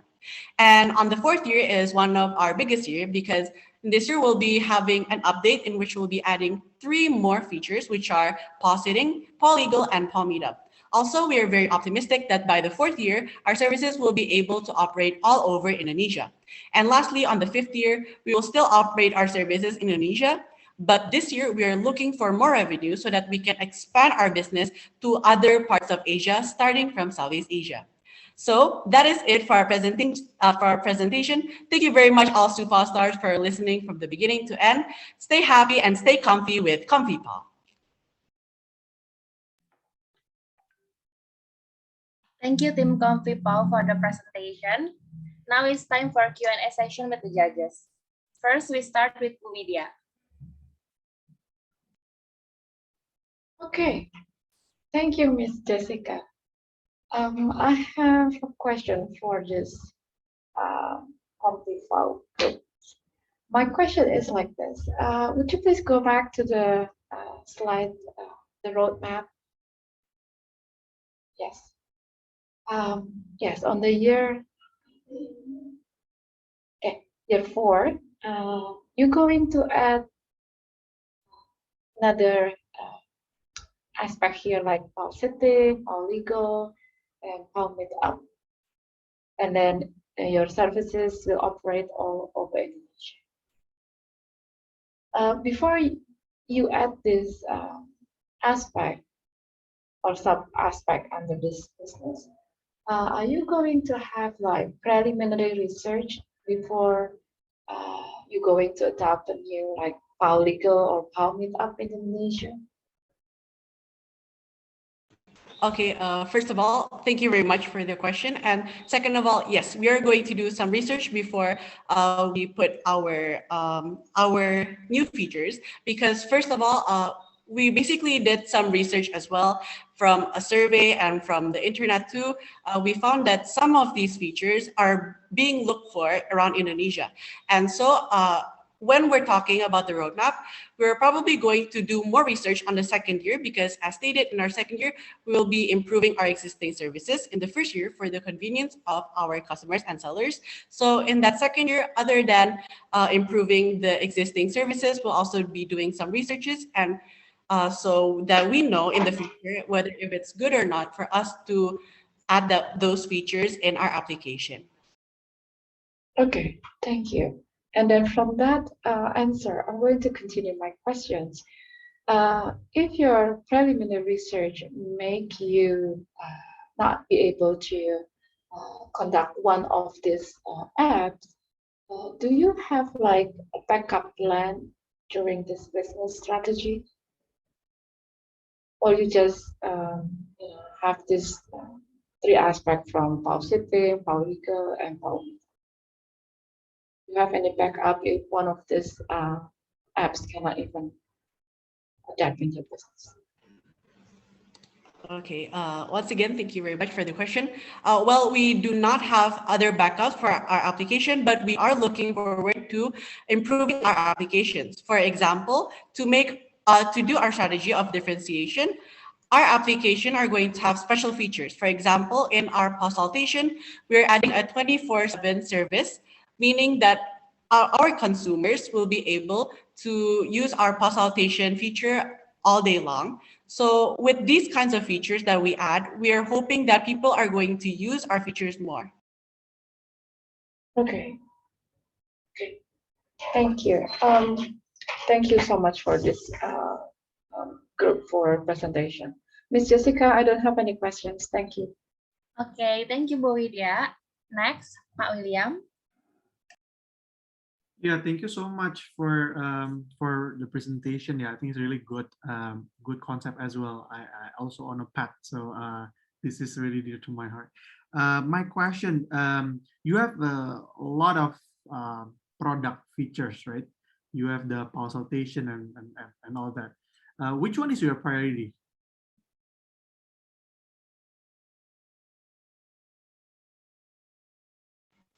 Thank you for your question, and I'll try to answer.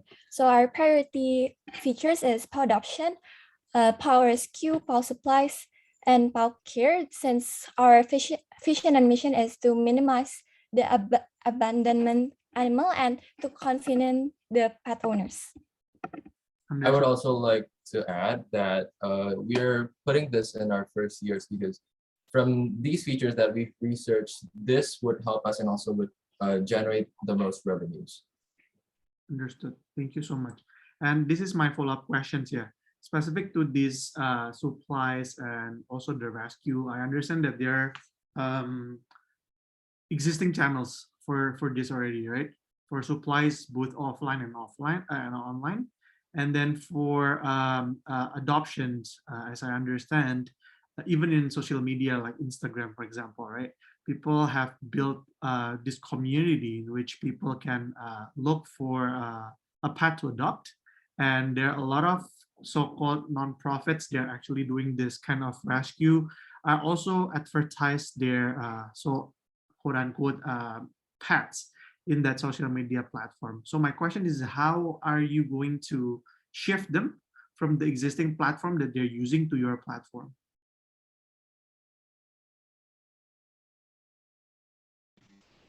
Okay, thank you very much for the question. So as stated in the Porter's Five Forces, we believe that yes, our buyers and our suppliers are going to suppress our profitability as well. So basically, what we're doing right now on the first years of our business, what we're doing right now is we're building our company value.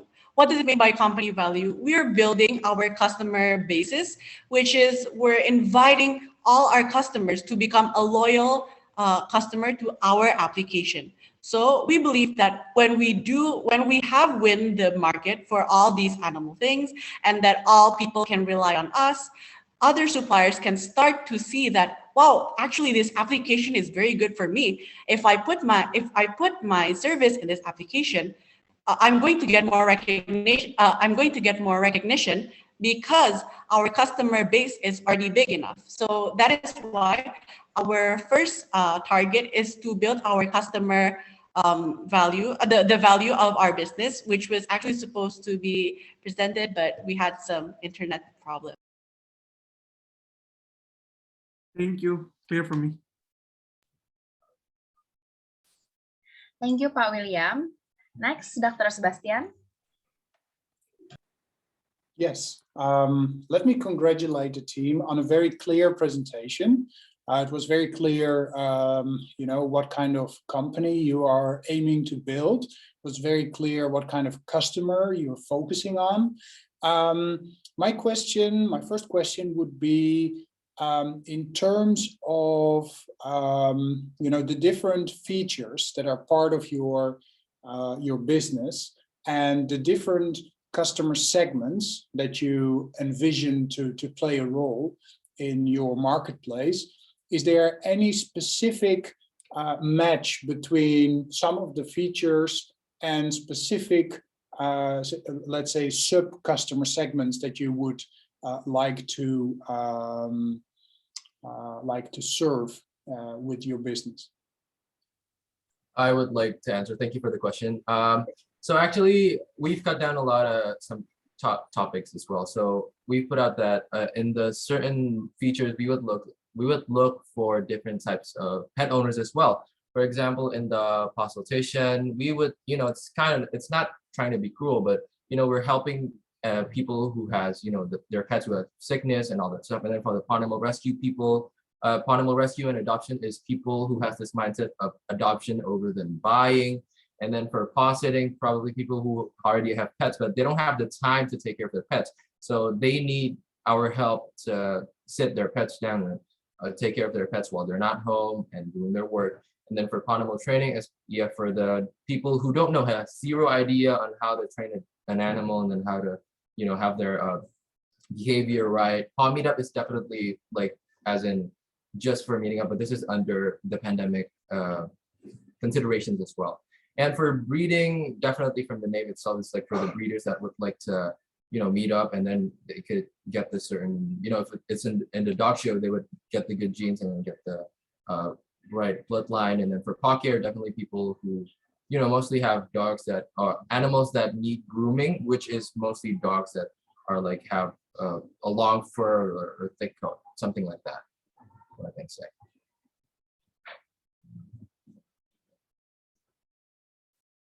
And I would like to add, we're basically making pet owners' life easier because as we know, different businesses from one another, each of which holds one of the features that we provide. And here in our application ComfyPaw, we connect and combine the features needed, maximizing efficiency, convenience, and comfort through our app. And this is our particular reasoning on our business being the first choice in Indonesia dedicated to helping pet owners and their pets. Right. Yeah, that's a really good answer. Do you expect a lot of cross-selling to occur? So people that use the paw breeding, would they also use, the training and the sitting and vice versa? I believe so. We believe that it could happen. Although right now we're focusing on mainly getting our customer on different of those features and becoming more balanced each feature, but we believe that there would be, and we expect also cross-selling in between our first features. Okay. Yes, and I would like to add, because when we're talking about our pets, we're talking about a huge complex process that we have to take care of our pets, because as stated before, actually not all people know how to take care of their pets like the correct way.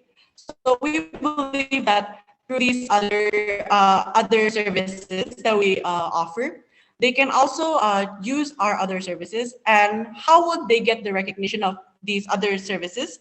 Like how would they know is that through our marketing, we would also promote problems that occurs so often in our country, and that would lead them to using our.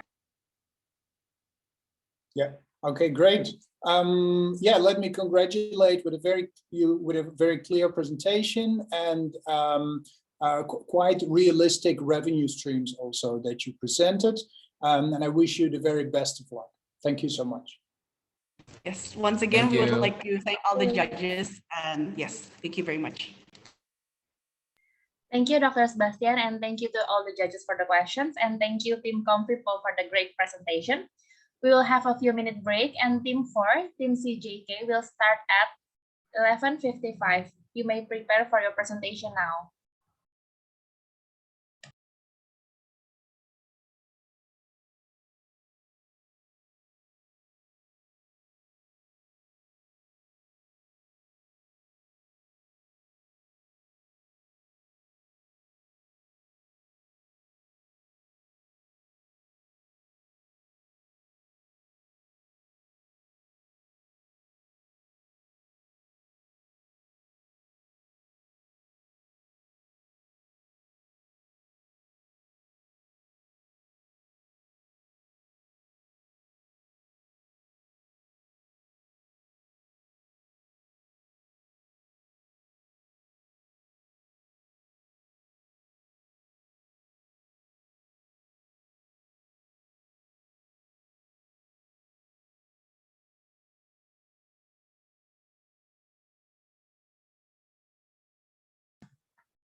Team CJK, can you please turn on your cameras, please? Thank you.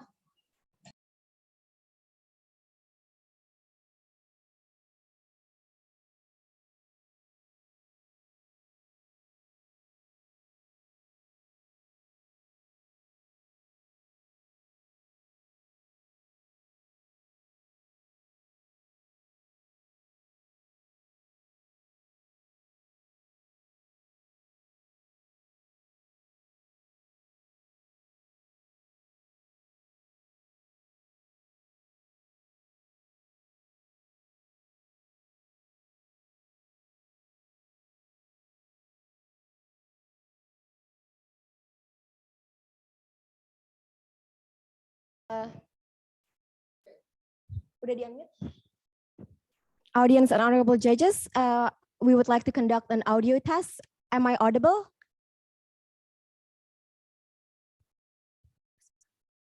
If yes, please respond in the chat. Am I audible? Yes.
Good morning, ladies and gentlemen, audience and judges. We are Team CZK from Labschool Kebayoran Senior High School, and we're here to present our business idea, Pallaz. Are you guys interested? If you guys are interested, please hang on to the edge of your seat. Tune in. Let's begin. Lights on. So, before every big business, there's always an inspiration behind it. What about Pallaz? Well, I myself, as a student, especially during online learning, has often found myself to be demotivated. My grades were at an all-time low, and I feel like nobody else in this world could relate to my struggles. However, I soon found out that I'm not alone. We surveyed 100 students from Labschool Kebayoran Senior High School, and a groundbreaking 100% said that they have felt demotivated while studying online learning. And then we offered them a solution. What about a peer-to-peer connection platform where they can connect with their friends and with their mentors? 77% said they would be interested in the peer-to-peer connection aspect, and 89% said they would be interested in the connecting with mentor aspect. So we offered them Pallaz, a platform for exactly that, with the purpose of increasing education quality through widening peer interaction by providing a platform to safely connect with your peers, with mentors all across the world. So, are you interested in seeing our website, Pallaz? So let's go into our website.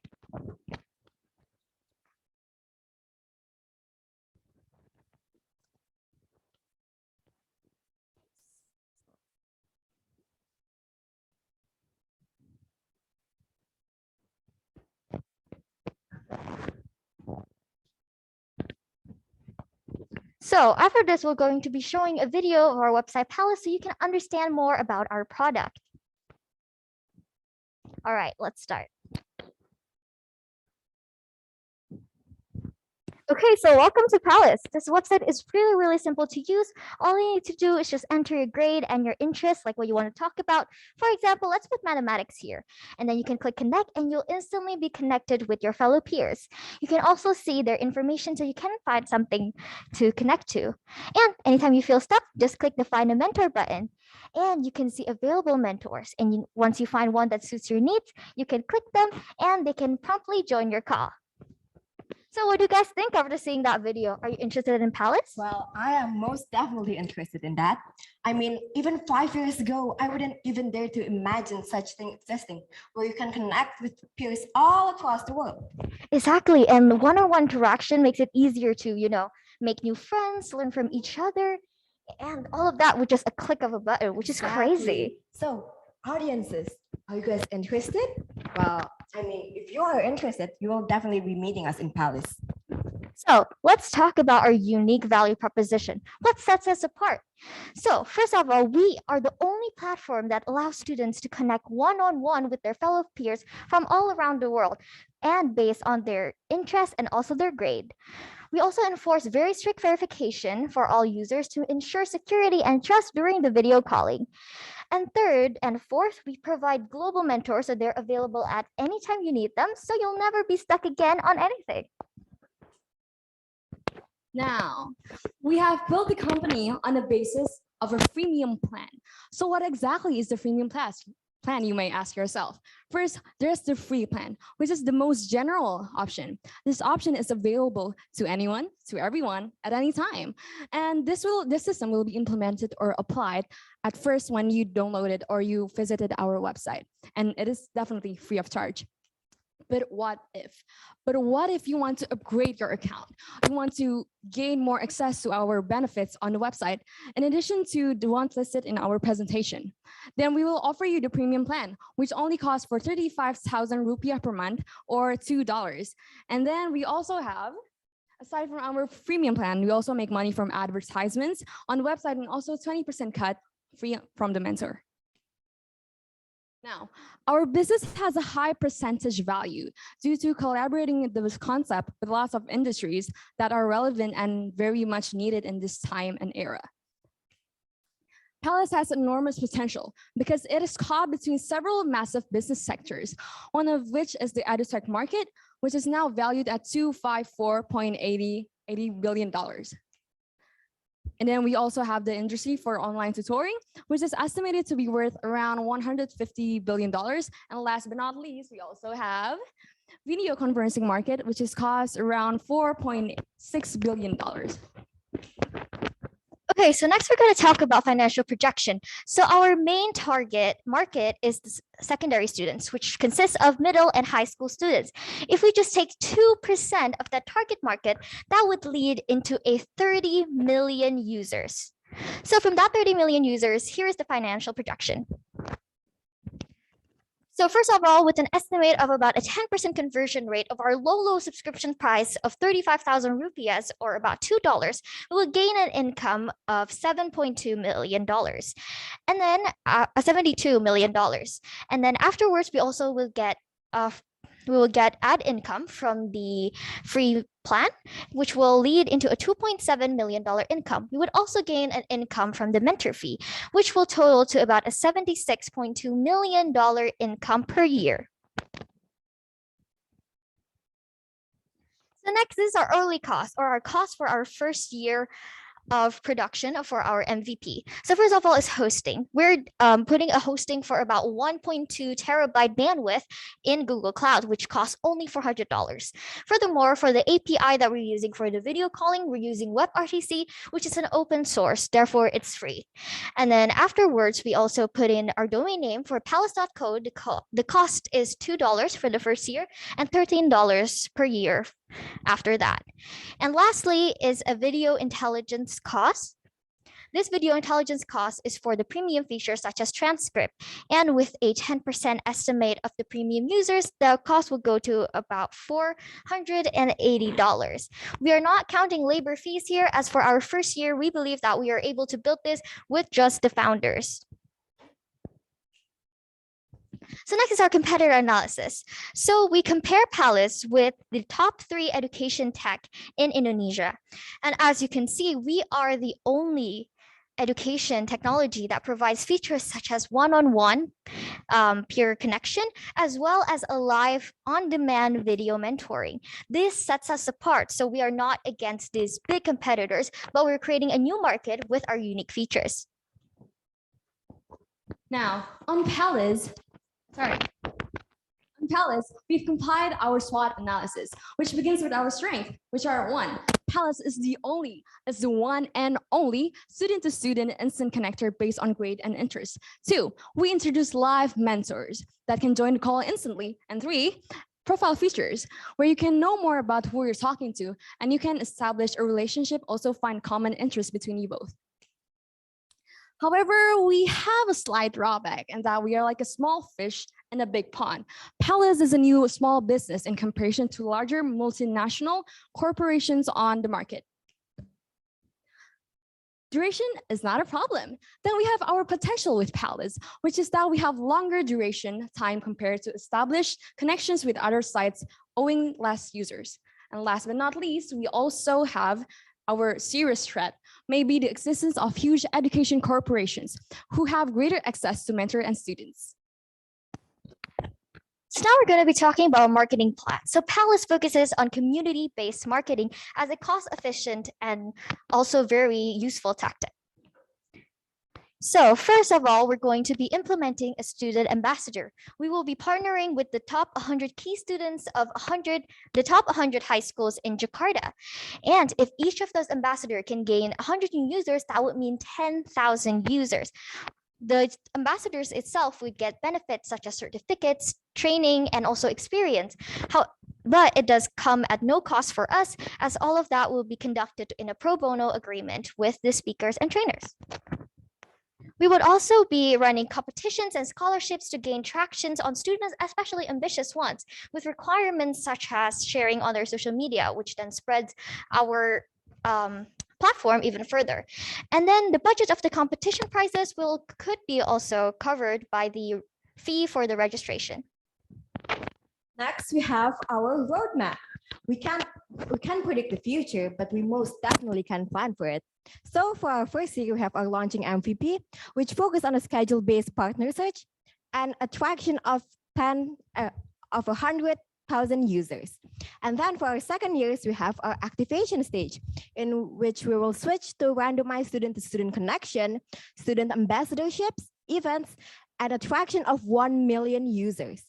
And then for our third year, we have our monetization stage, in which we'll be focusing on course integration and converting our existing users, about 10% of them, into premium users. Last but not least, we have our business sustainability.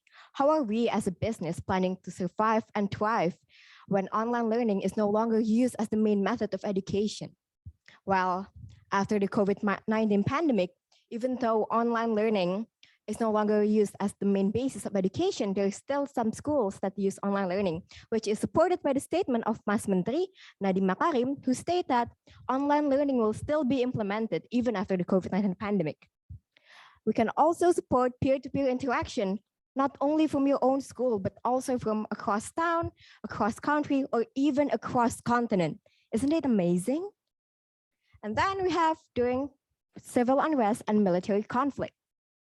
As we all know and deeply saddened by, there is an ongoing conflict in Europe and in the Middle East, in which in that progress, students cannot physically attend school, which may or may not result in a learning loss. However, that is where we will come in, not as a solution, but as an alternative. Because then we will provide students with platform to learn from their peers and mentor in order to prevent further learning loss.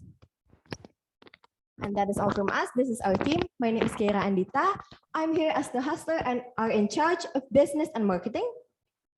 Hi, my name is Jessica Gunawan. I am the hipster of the group, and I am in charge of the user interface and also the designing. And hi, my name is Shira. I'm the hacker of the group, and I'm responsible for the technical aspect as well as the finance of this business. And that's it, everybody. This concludes our Pallaz Business Plan presentation. We'd like to thank you for your time and attention today, as well as your interest in keeping up with us. Also, please accept our apologies for any difficulties or errors that occurred during the presentation.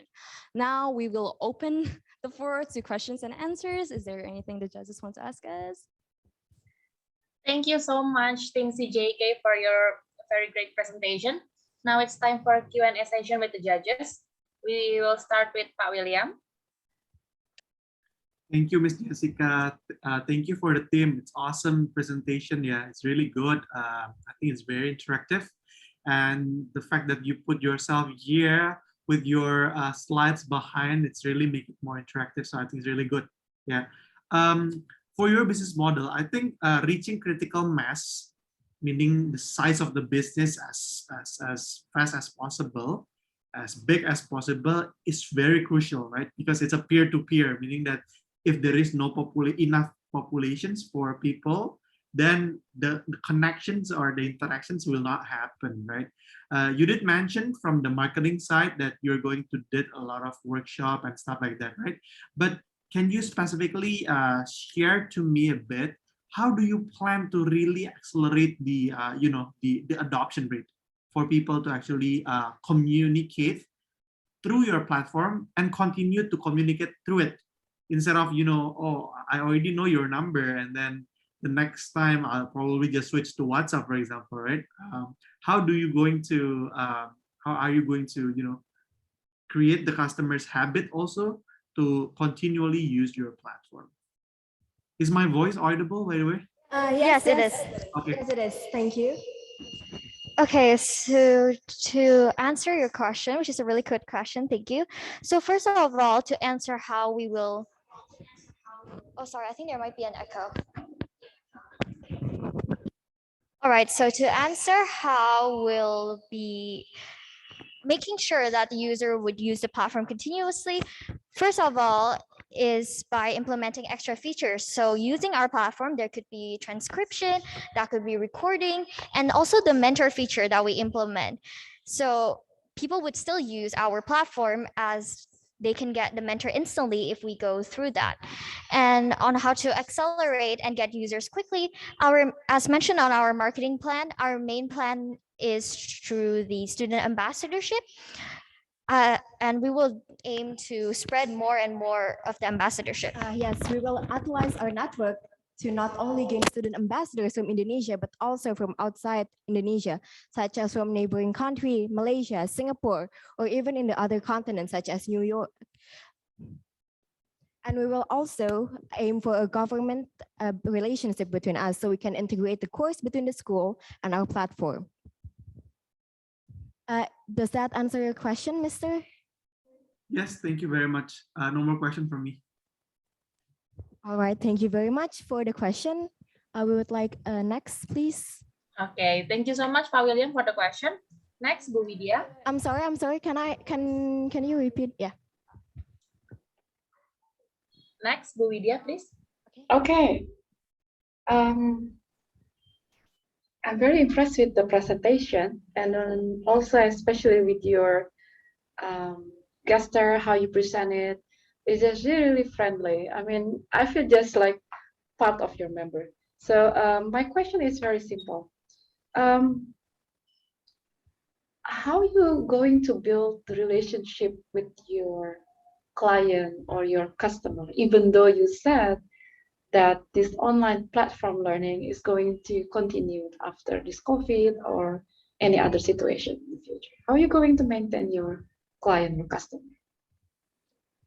As we have stated in the presentation, other than the learning loss during the pandemic or the online learning, we also have the purpose of networking, in which we will connect students with outside their town, their country, or even their continent, which is also implemented in the course integration part and in the premium plan, in which we will allow more option for the student to choose their peers, such as you can choose the location of your peers, the grade, or even their interest. Okay, so that's why we think that our platform should be sustainable and should exist even after the pandemic ends. All Does right. that answer your question, or is there anything else, ma'am? No, I don't have any more questions. Thank you. All right, thank you Thank very you, Ms. much. Jessica. Thank you, Bu Widya, for the question. Next, Dr. Sebastian. Okay, me too. I would like to congratulate you with the quality of your presentation. I think it was very compelling, the way in which you present your business idea. My question is a little bit more on the micro side of how it would work. And the question is, how would a typical customer engagement journey look like? So how often would a customer use your service? How much time would they spend on your platform, and so on? Okay, thank you so much for your question. So based on our experience of looking at asking our students of how much do they network or how much do they try to find new people, and the answer is basically multiple hours per day.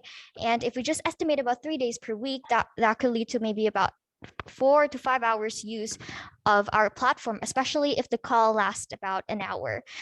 And so that is our estimate. As you know, we can learn from anyone, anywhere. And instead of just being like a study pal, where you just find one person and just connect with that person, with this platform, anytime you want to talk to a new person, if you want to learn something new, you can just use it, which we believe creates a really high engagement. We also predicted that traffic will increase during exam season and then will drop down after exam season and then stabilize and then after the safe season and then exam season starts again, our traffic will increase once more, so it can be on peak traffic and then it will drop down. So it also depends on the students' activities. But for our estimates, it's 4 to 5 hours per week. Sorry, thank you very much. That's great. That's great. And there will be many creative ways in which you can, activate the activities as well if they spend so much time on your platform. Really great job. Thank you so much. Thank you very much. Thank you, Dr. Sebastian, for the question. Thank you to all the judges.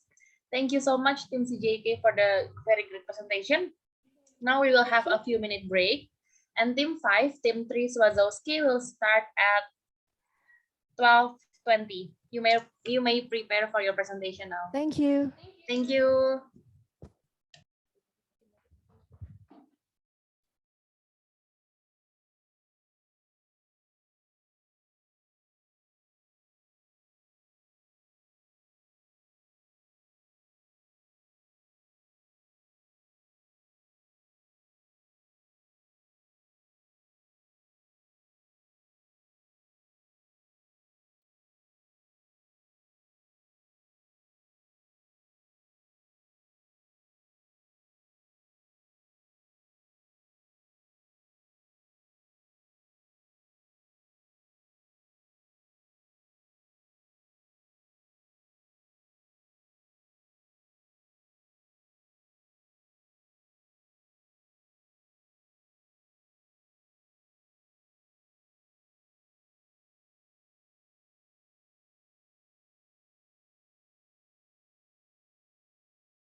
Team 3 Wazowski, can you please start on your camera, please? Thank you.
Please welcome Team 5, Team 3 Wazowski with the business idea Pitchr from Taman Rama Intercultural School.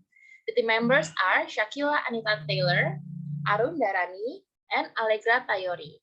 You may start your presentation now. Good afternoon, ladies and gentlemen. My name is Shakila Taylor. My name is Allegra Tayori. And I'm Made Ayu Arhita. And we're Team 3 Wazowski. Today, we're here to propose a revolutionary platform called Pitchr, where the aspirers inspire. Access to capital is the #1 friction point, stunting the growth of micro, small, and medium-sized enterprises. According to a survey conducted in 2019, 7 out of 10 respondents aspire to start up their own businesses. of which 76% stated that access to capital was their main obstacle. Upon initial discussion, we stumbled across another statistic that sparked our intention on creating Pitchr. We discovered that Indonesia has an unemployment rate of 6.26%. And on top of that, there are approximately 62 million micro, small, and medium enterprises scattered across the nation. And we believe that these businesses and individuals have immense potential to become so much more. However, due to certain entrepreneurial barriers, such as the one we previously mentioned, it makes it difficult for these businesses and individuals to grow into their maximum potential. And on the other hand, there are numerous investors out there that are constantly looking for dynamic and innovative business opportunities to invest their capital in. And today, we will be presenting to you the solution to both of these problems. Introducing Pitchr. Pitchr is an online platform that allows aspiring entrepreneurs to connect with investors looking to invest in revolutionary business opportunities. Pitchr provides aspiring entrepreneurs the chance to access capital, while also providing investors with the opportunity to explore Indonesia's entrepreneurial minds, all with a simple click on their smartphones. Our mission, which is represented by the small hill, is to provide Indonesia's entrepreneurial minds with trouble-free access to capital from investors. While for our vision, the ultimate goal and the bigger mountain to climb is that we aim to break down the entrepreneurial barriers in the business community.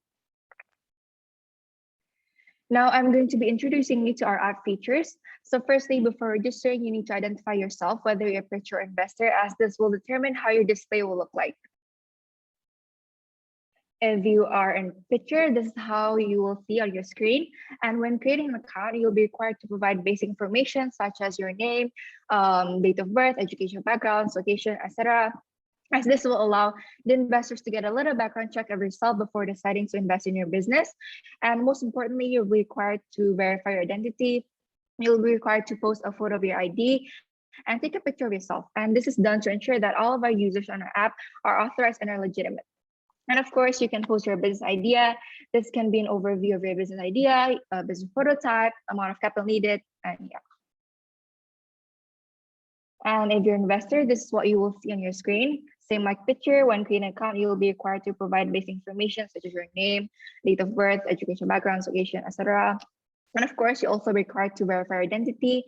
And in our app, you'll be able to personalize your account by selecting and curating the industries that you're interested to invest in, as well as the amount of money that you're willing to invest, as this will help our AI to tailor the account of our users based on their personal interests and preferences. So here comes the interesting part. Our special feature of this app is that you can discover fresh and new ideas in just one swipe away. So if you like the idea, you can swipe right. But if you don't like the idea, swipe left. Sounds similar, hey?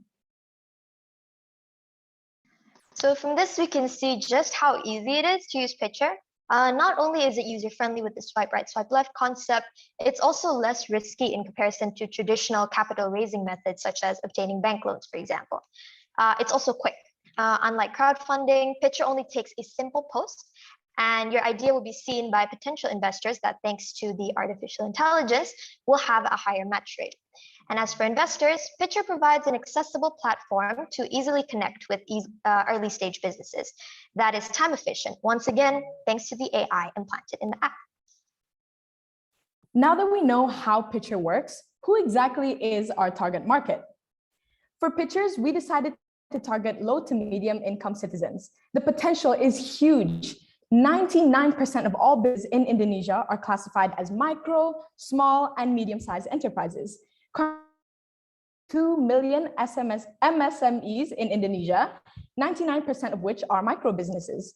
Latest statistics even showed that 1 in 5 Indonesians own an SME.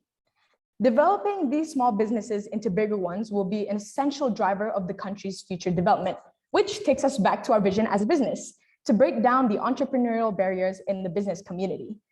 As for investors, it goes without showing that they need to have readily available capital to invest. We know that there's a vast number of willing investors because, according to Indonesia's Ministry of Finance, 56% of Indonesian business investment alone goes into MSMEs. Both pitchers and investors will be located in Indonesia, be familiar with the use of technology, and own a form of verified identification. Oops, sorry.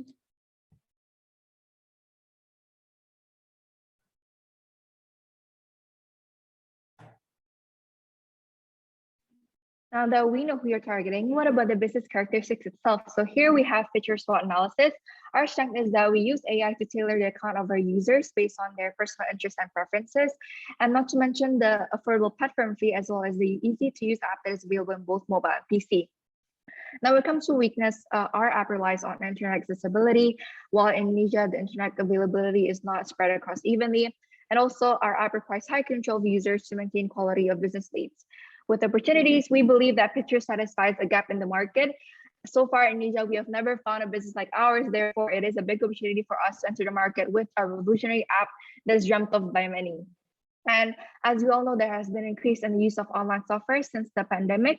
And not to mention, we have a major number of potential customers. Currently, there are over 62 million MSMEs in the country, contributing a staggering 60% to the Indonesia's GDP.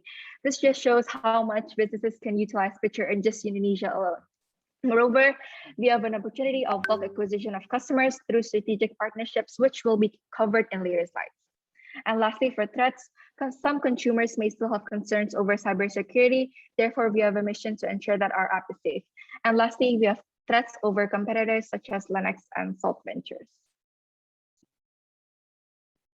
This is our capital expenditure, which is the initial payment only to be paid once in the startup process. This will include application development.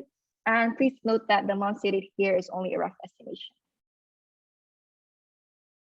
On the other hand, this is our operation expenditure, which we have divided into 3 sections. So the first one is overhead expenses. And we have decided to work remotely in the meantime, as we believe that this will give us access to wider pool of talents across Indonesia.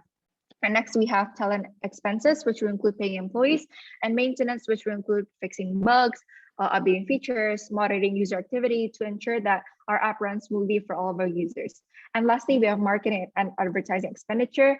And it is important to take note that our campaign expenses will continue to decrease as Pitchr benefits from having a reputable image, as well as word of promotion from our loyal customers. And further details about our first campaign will be explored in later slides. On the bright side, we see a clear monetization path that will not only help us cover these expenses, but also generate profit. Our main revenue stream will be from in-app purchases. In order to post a business idea, pitchers must pay an affordable fee of $299 per post. A paywall will help filter submissions to avoid spams or internet trolls. Once they have made a successful match with an investor, we will be receiving 1% on the investment deal agreed upon. We plan to adjust these prices as we solidify our position in the market through a positive reputation. In addition to that, we will also generate revenue by providing in-app advertisements such as webinar events, entrepreneurial courses, web conferencing platforms, and more business-related content, which will be curated, of course, so that it stays relevant. With all that being said, let's picture what the next 2 years of operation will look like. Here's a simple projection of our estimated expenses. In year 2, we will make several changes by hiring 1 additional employee, as well as decreasing the intensity of our marketing campaigns. This brings us to total expenses just under $210,000 for 2 years running. Aha, our estimated revenue. Now we're talking. Let's assume 1 in 25 pitchers are successful. By obtaining 50,000 pitchers, we will generate a staggering $150,000 from idea posts alone. The 2,000 pitchers who successfully find an investor to match with will generate us an average of $20 per investment deal. All in all, that brings us just over $190,000 worth of revenue within 2 years. Allegra, why don't you tell us when exactly we plan to break even? We'll aim to match 2,000 pitchers and investors over the next 2 years. With that, we aim to break even in just 2.5 years. And it begs the question, how are we going to achieve this? So sit tight and take a look at our first campaign. Our first step is to publish YouTube ads. To achieve a target of 250,000 actions, we will make sure the ad is short and sweet, quick and catchy. To do so, we created a jingle. After hearing a certain jingle multiple times a day on a consistent basis, I'm talking about you, Shopee, these jingles tend to get stuck in people's heads easily. Exactly how we plan to spread word of Pitchr. Take a listen. Need idea, use Pitchr. Need capital, use Pitchr. All you need, Pitchr. All right, while the fun jingle will be catchy, we believe display ads on platforms such as LinkedIn and JobStreet will allow us to directly reach Indonesia's working population in a cost-effective manner. Moreover, social media is becoming a prominent method of advertising. According to a study, 77% of Instagram users looked at an ad at some point during their session. Thanks to the algorithm, Pitchr ads will be able to instantaneously reach the business audience of Instagram. Aside from that, we've also seen the major influence that social media endorsements have on consumer behavior. And so we took two platforms, Instagram and TikTok, both having a relevant business audience, and decided on a number of 20 total influencers, 10 from each platform. But we believe that this is only the beginning. These core app features are only small stepping stones, as there are vast opportunities for us to explore further along the way. For example, community workshops. Now, these free to attend workshops will not only generate engagement towards the app, it will also help curate an image that suits our mission and vision, while simultaneously increasing the awareness of the particular image. And another checkpoint along our roadmap would be to produce partnerships with companies such as Shopee, Tokopedia, Blibli.com, Lazada, and Gojek. A partnership with Gojek, for example, would require Gojek to provide us with targeted advertising access to aspiring entrepreneurs. Gojek, in return, would not only receive a positive reputation, as this aligns with their brand, that is down to earth and humble, but they will also receive an increase in the quality of businesses and entrepreneurs to work with. And lastly, we believe that as Pitchr increases in size and reputation, we'll need to give back to the community that made us who we are as a brand. By providing credit lending opportunities, we will not only gain a positive and credible reputation, but we will also come closer to the ultimate vision that sparked the start of Pitchr in the first place, to break down the entrepreneurial barriers in the business community. It is up to us to push Indonesia one step forward into the modern world of business and technology. One day, we will ensure our app is able to do the same for countries across the globe.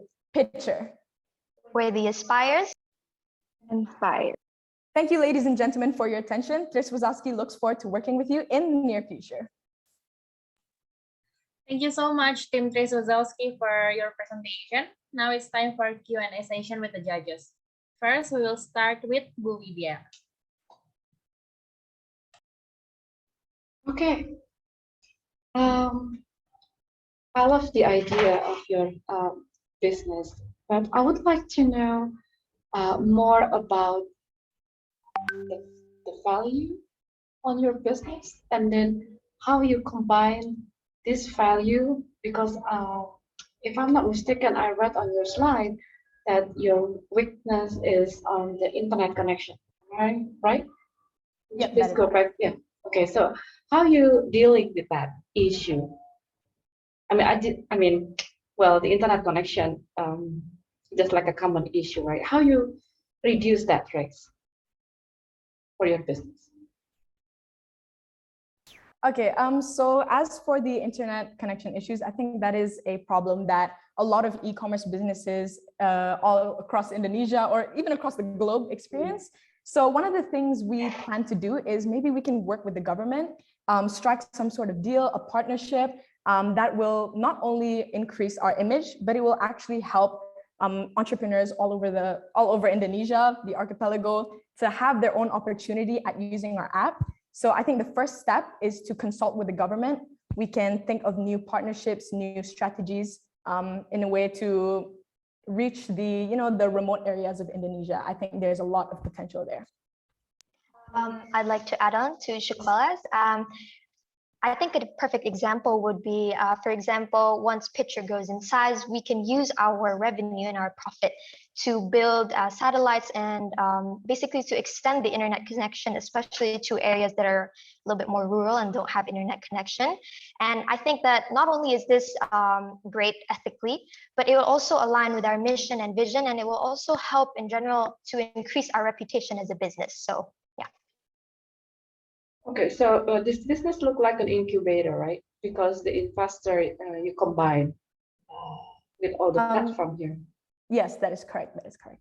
Okay, so is there any scope? Is that including all aspects under economics for this investor? Because this is very challenging if you're talking about the investor for primary resources, or some investor which is like service sector, something like that, or you just combine all the investors?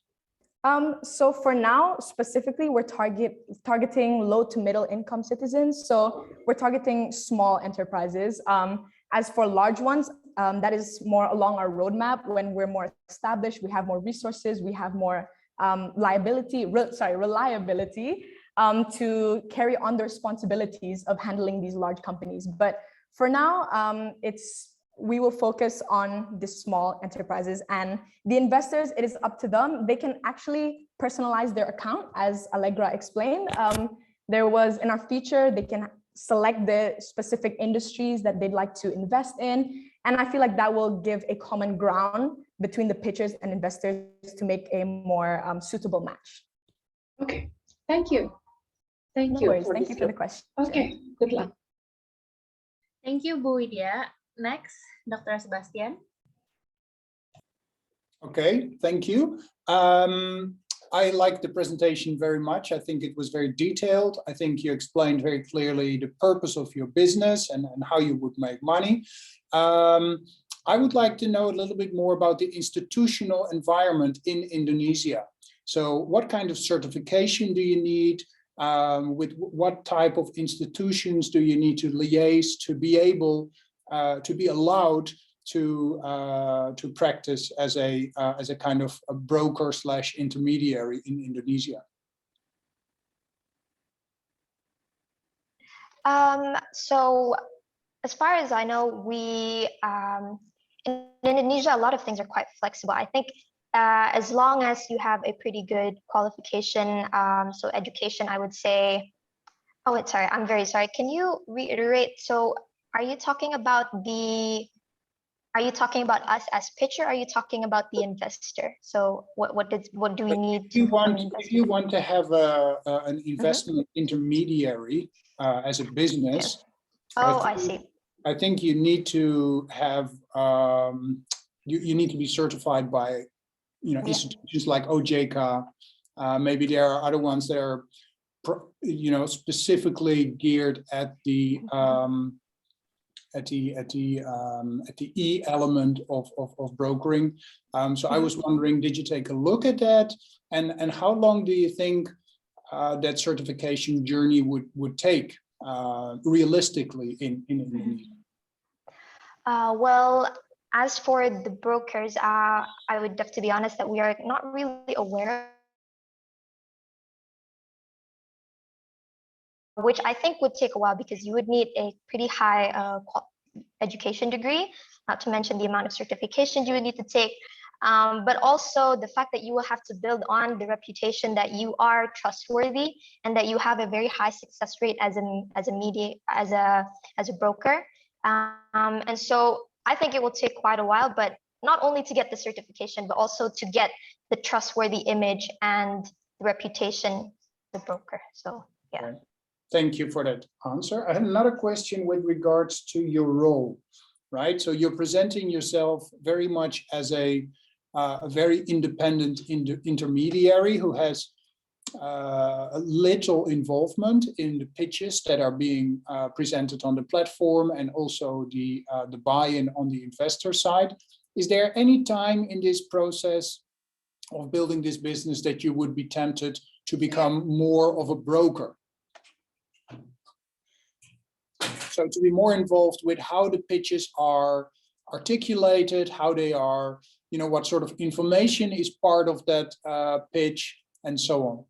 Yeah, okay. Thank you for the question. So we plan in our roadmap to establish a lot of community workshops. So this is how we plan to be more involved in the pitching process, in the investing process, because through these workshops, we're in a way educating the pitchers, because we're targeting low to middle income citizens. So they may need some help, some workshops to attend. And that is how we plan to be more involved in the pitching process, in the investing process. So we look both ways with the workshops. And as for being more involved, we're also Pitchr as a platform, we're sort of a witness to this investment deal. So we're an intermediary, and we will take care of making sure that Neither side is scamming the other. So I think that is the role we play between the pitchers and the investors. Did I answer your question? Yes, thank you so much. All right, thank you so much for the question. Thank you, Dr. Sebastian and the judges for the questions. And thank you, Team Wazowski for the presentation. We will have a few-minute break for the judges to deliberate and score your presentation.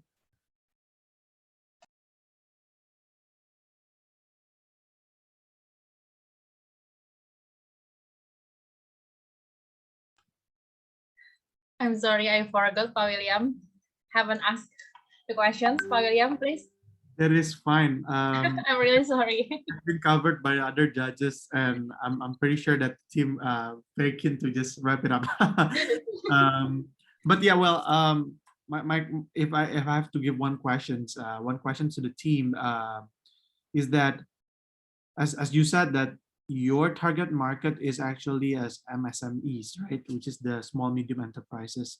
In Indonesia, when we're talking about MSMEs, not only about the internet access that they are very limited to, but also the size of their phones, meaning that if you require to actually have apps for this, apps itself will take spaces or memories, right, from your apps. How have you looked into this aspect?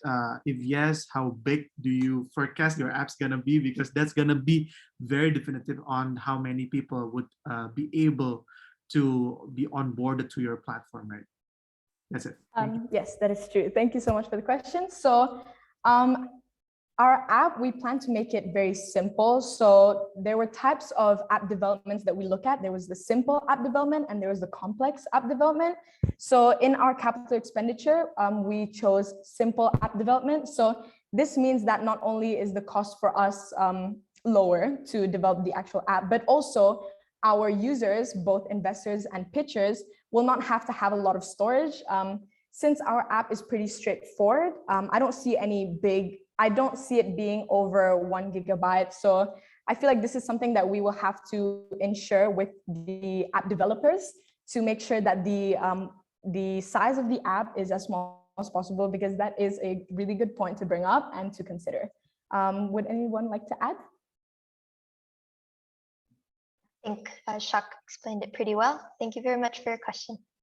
Thank you. All the best, guys. Thank you. Thank you, Pa William and the judges for the questions. And thank you, Team Wazowski for the presentation.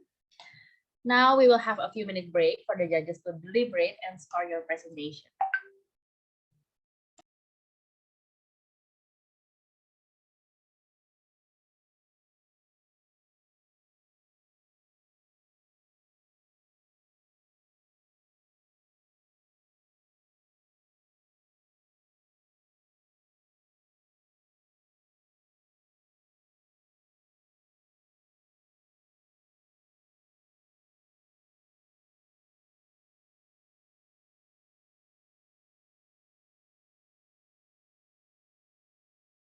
Are you thinking of studying abroad?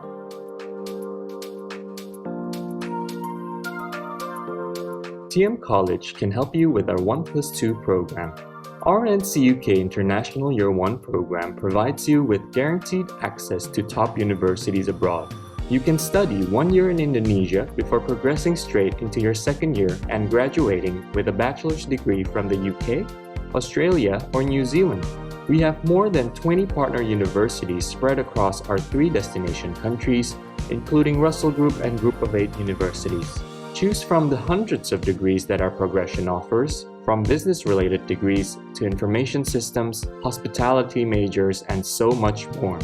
We will also help you with destination and university choice counseling, university application support, visa application guidance, and accommodation information. It's a one-stop solution for your international bachelor's degree needs.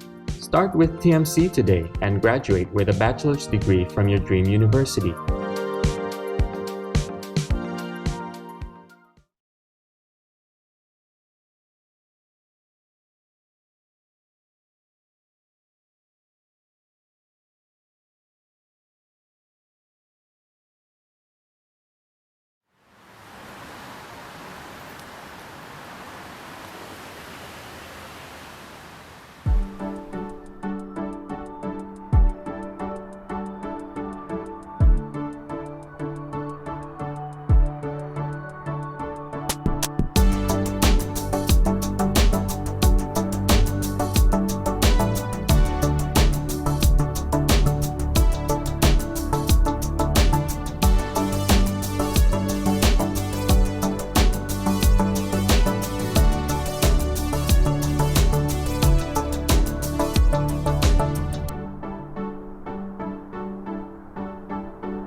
Okay, while we wait for the result, we will have short information session hosted by Mr. Tim as Head of Operations of TM College. Mr. Tim, time is yours. Yeah, thank you, Ms. Jessica. Hey, everybody. I think wonderful job with the presentations. Kudos to all of you. Just want to take this time while the judges are compiling the grades to give you a little bit of information about TM College, who we are, why are we in this competition, even are hosting this competition alongside with UWA. Simply put, just a few minutes of your time, TM College is basically a pathway program provider. We use the NCUK program, which is probably similar to what you guys are using in your high school scheme, obviously, with you taking Cambridge, IB, or national curriculum. These are curriculums you use in the high school level. Basically, the NCUK program is also a curriculum provider, which we use at the higher education sector. And so, simply put, it can be summarized as this little graphic here, where university, or generally speaking, your bachelor's degree can be obtained in 3 years if you go to Australia in specific. And so if you do choose to go to UWA, out of those 3 years, 1 year you can start at TM College in Jakarta, Indonesia, and you will only need to spend the rest of the 2 years at UWA before graduating with a bachelor's degree. So why is this program? Why does this program even exist? I think 3 reasons in specific. The first thing for us is about cost, because you're spending 1 year or starting 1 year in Jakarta or Indonesia. The cost savings that you can get can reach up to 500 million rupiah. So that's the first thing. The second thing is about preparation, academic preparation. I don't think any of you here has any problems with English, so I won't even say English preparation, but it's academic preparation more. And then the third bit is about the flexibility itself. Even in UWA, they offer lots of progression plans. So for those of you who are interested in general business management, those of you interested in business law, in finance, in accounting, those are some of the degrees you can obtain or try to achieve or graduate with through our program, through UWA as well. But if you're interested in other programs, then definitely those are things that we can accommodate for you as well. So these are just some, I guess, benefit points. And if you guys are talking about value proposition, unique selling points, these are our value propositions in terms of why we provide such program. And as of right now, we're only hosting or providing or offering business programs related to accounting and finance, business management, and events management. And therefore, that's why we're hosting this competition, because it aligns with what we offer at TM College as well, which is a business program for those of you who would like to graduate with a business degree. So again, to sum it up, without taking so much of your time, this is our program at TM College. This is why we're hosting it alongside with UWA. So for those of you who are interested to go to UWA after this, after you graduate, I mean, of course, after you graduate year 12, then this is a perfect opportunity for you to save costs, but still be able to graduate with the same bachelor's degree. By the way, there's no differentiation. The same time as well, duration, but you save lots of costs there. So that's it from me, really. I just want to pass it on to Bu Ima now to share a little bit about UWA. Okay, thank you so much, Pak Tim. Maybe before we start, I would also like to share a couple of video. So I hope you can see my screen right now. So just some of the welcome speech from the from our UWA. Sorry. The date's now been set for Western Australia's borders to open. We are delighted that you can now plan your travel to Perth to study here on campus at UWA. Hi, I'm Gimal, the UWA International Students Department President for 2022, and I'm very excited to welcome all international students to our beautiful campus here in Perth. We got a great community of international students here at UWA, and we are ready to help you get settled into life in Australia. Perth is one of the safest places in the world with lots of job opportunities and a beautiful climate. I love the lifestyle here and can't wait for you to join us. The date's now.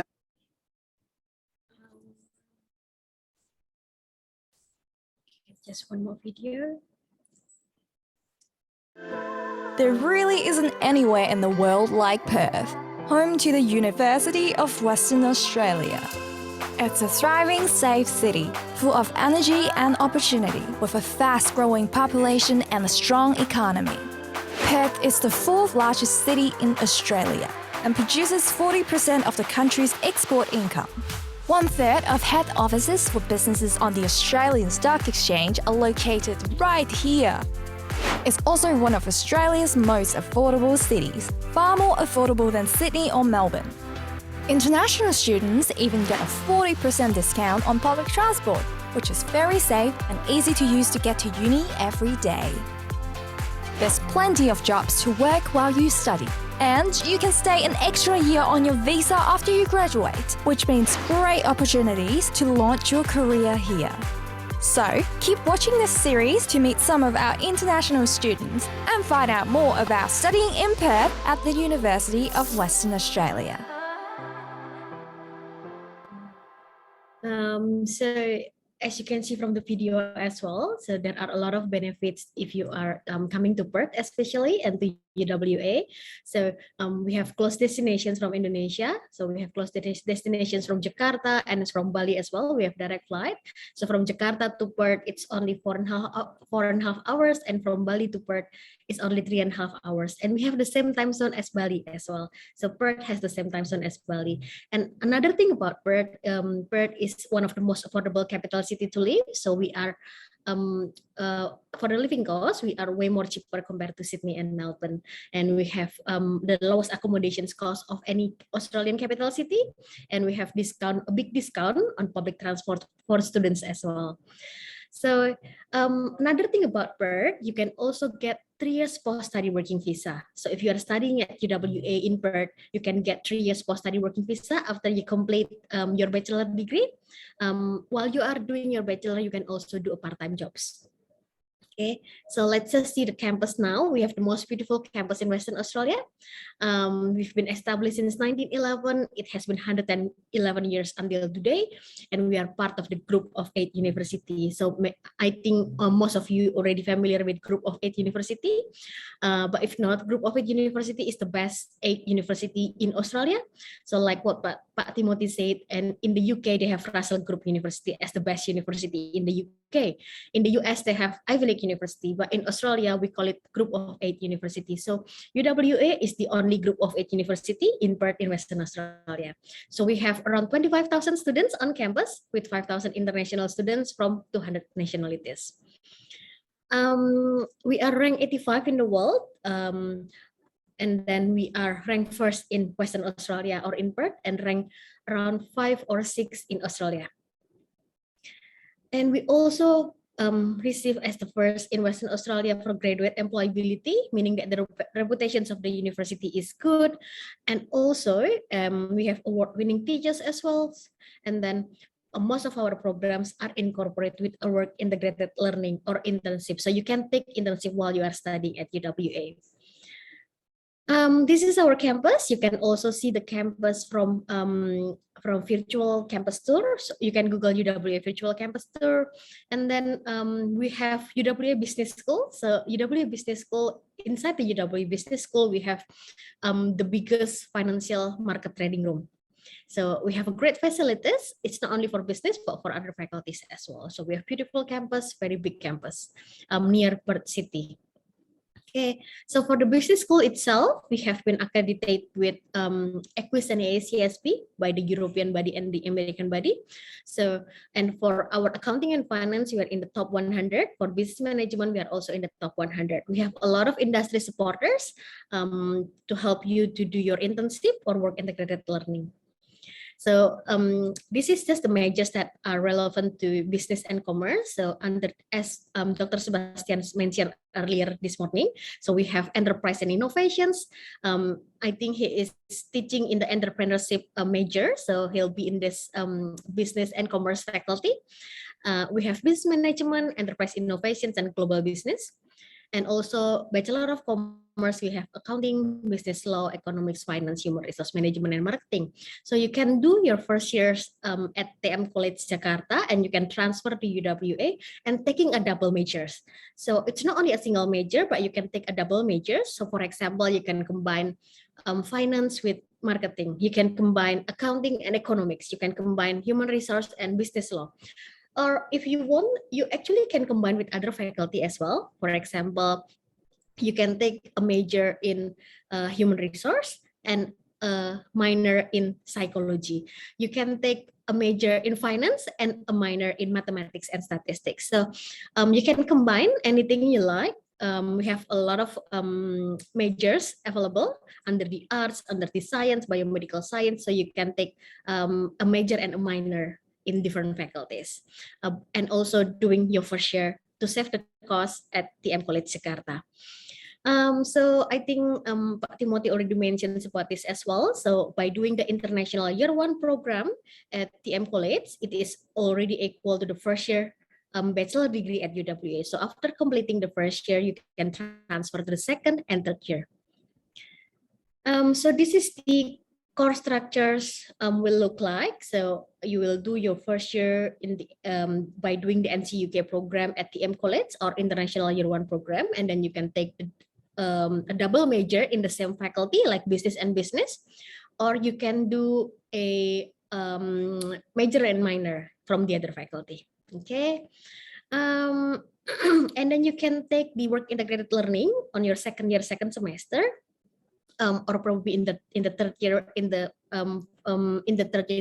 beginning of the semester in the third year, you can also take internship while you are studying at UWA.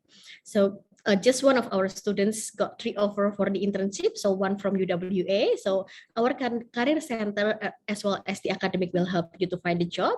And also she got it from the other companies as well. So she got 3 offers for the internship. So I'm sure you all are amazing students and you can do well in your study, and you can also take internship at UWA. And also for the Global Excellence Scholarships, so you can also get, because of joining these events and winning this event, you are also eligible for the TM College scholarships. And then when you are doing well at TM College, you can also get scholarships at UWA. But this is the 2022 scholarship, so you might have to check with us again in the coming years, 2023 and so on. We can probably offer a higher scholarships, but we definitely offer scholarships. So we are one of the group of a university that is very loyal in giving the scholarships, and also our tuition fee for commerce and business is 41,500. 41,500 Australian dollar per year. You can get the scholarships per year until you graduate. So it's a partial scholarships. There will be no interview, there will be no SI. So just purely based on your result from your last study. Okay, so we have a lot of clubs and societies to join. So I'm sure you guys are amazing, and you can also join so many clubs and activity, and you can also join the PPIA, Perhimpunan Pelajar Indonesia Australia, and you can be the committee as well in some of the groups and societies. Okay, so we have more than 200 clubs, more than 187 clubs and societies. We have 1,200 events per year. So we are ranked first for on-campus events and activities in Australia. So a lot of things that you can do. And this is just the pictures of the Indonesia's PPIA, the bachelor degree students or the undergraduate students from Indonesia. You can join them. And as you already hear from the video that I played earlier as well, that the border is already open, so you can come to Perth and do the face-to-face study. So, and that's it from me. Okay.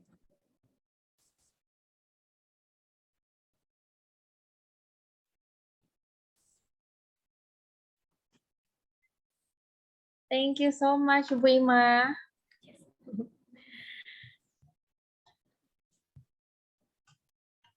I'm gonna read the prize for the winners. So the winners for this competition will receive some prizes.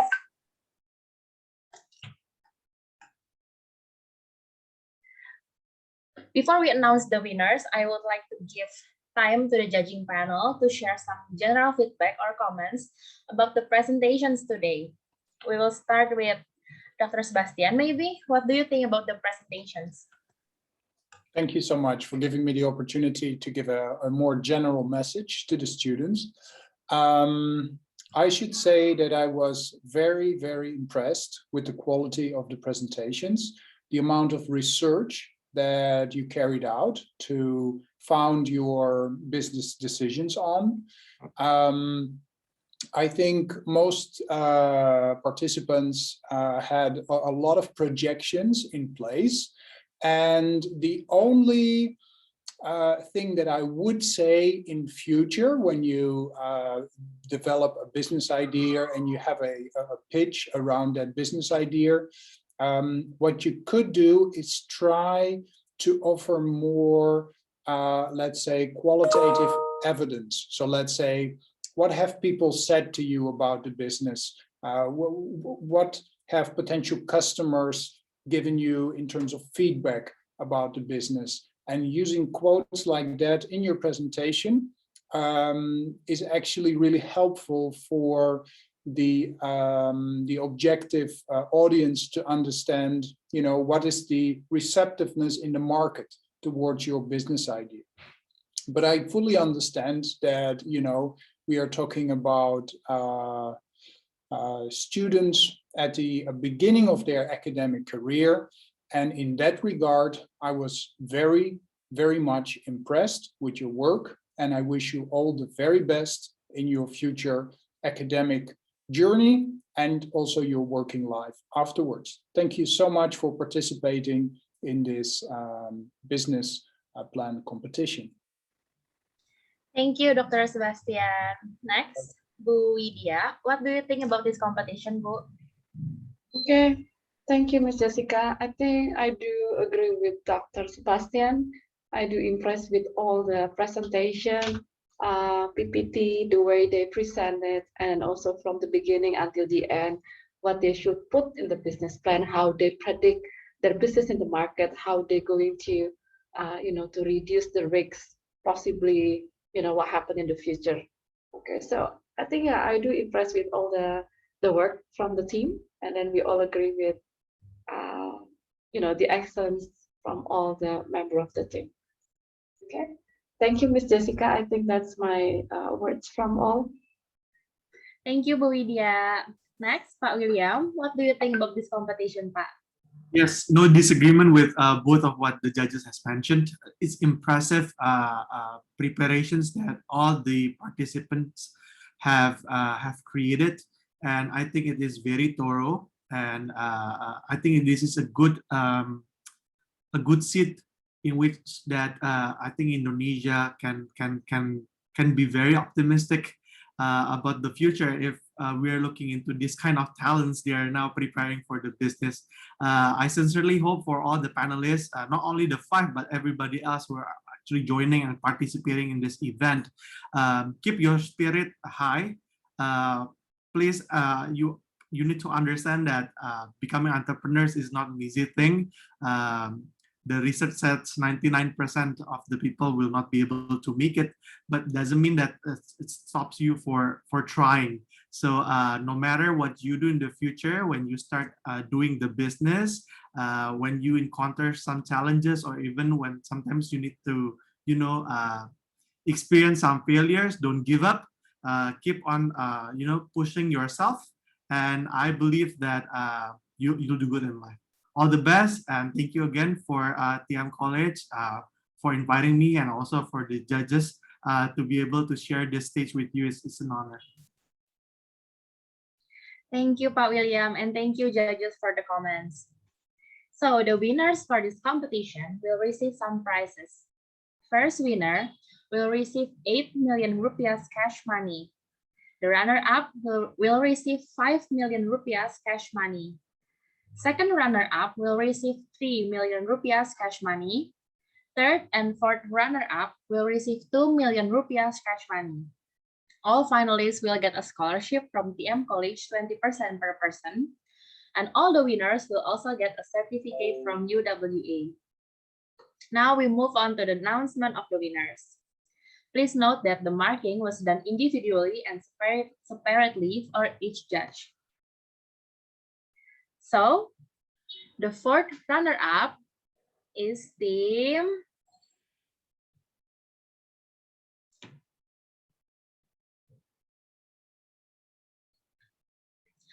the Karturians with the business idea social space from school Karangturi with the score 95 out of 120.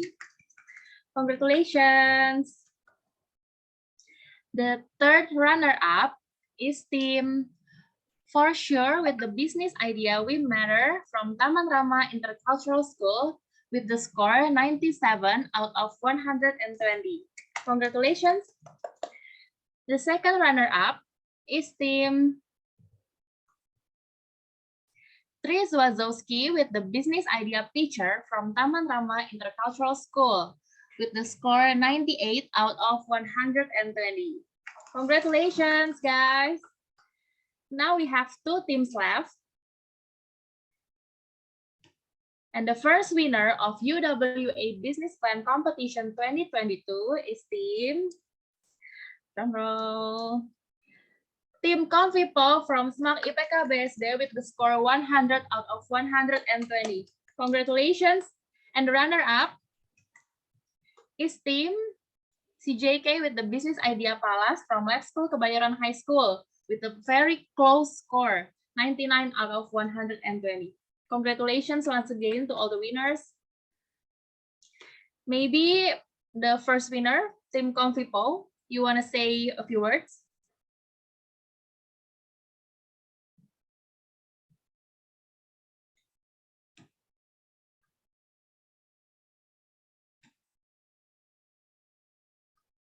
Can you hear me?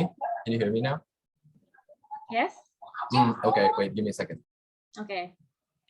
I think we're really happy on this one.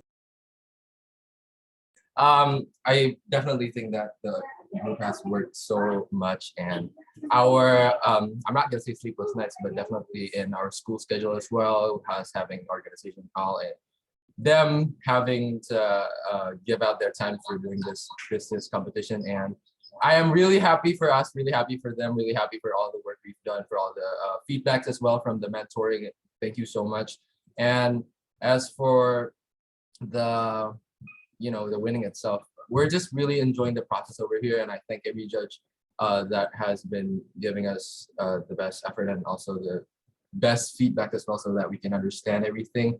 And then to achieve this process of winning itself isn't easy, but this is definitely a very, very, a happy process for us, and something that we wouldn't forget very, very easily. And since this is our first year in high school, we're 10th graders, all of us, and then our second time joining a startup, which is in English, which is our first time as well. Yeah, we're just really excited about this, and everybody shouting on the other Google Meet, and we're just really happy about this one. So thank you, everybody. And I think I'll give some time for my friends to say it. Yeah, if I may add, I would really like, first of all, thank you to TM College for giving us this opportunity to join this competition. And truly, we would also like to thank our judges here. Truly, we would like to express our gratitude, because your feedbacks, and though your questions were a bit challenging, but we were happy that we were able to learn something new. And also to our mentors that TM College has provided, we also like to thank them too. And yes, words cannot describe how happy we are right now, but really thanks a lot, everyone. Okay, thank you, Team ComfyPaw, and congratulations once again. Now let us all take a picture together. Please turn on all cameras.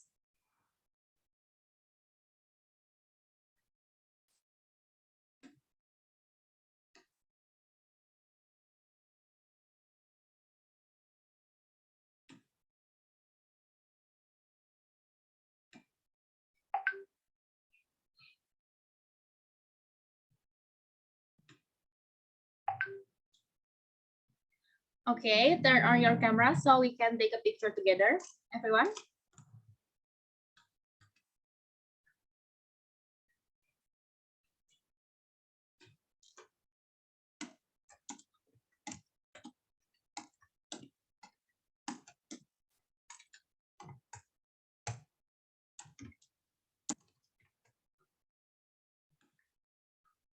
Okay, Miss Ririn will screenshot the page in 3, 2, 1.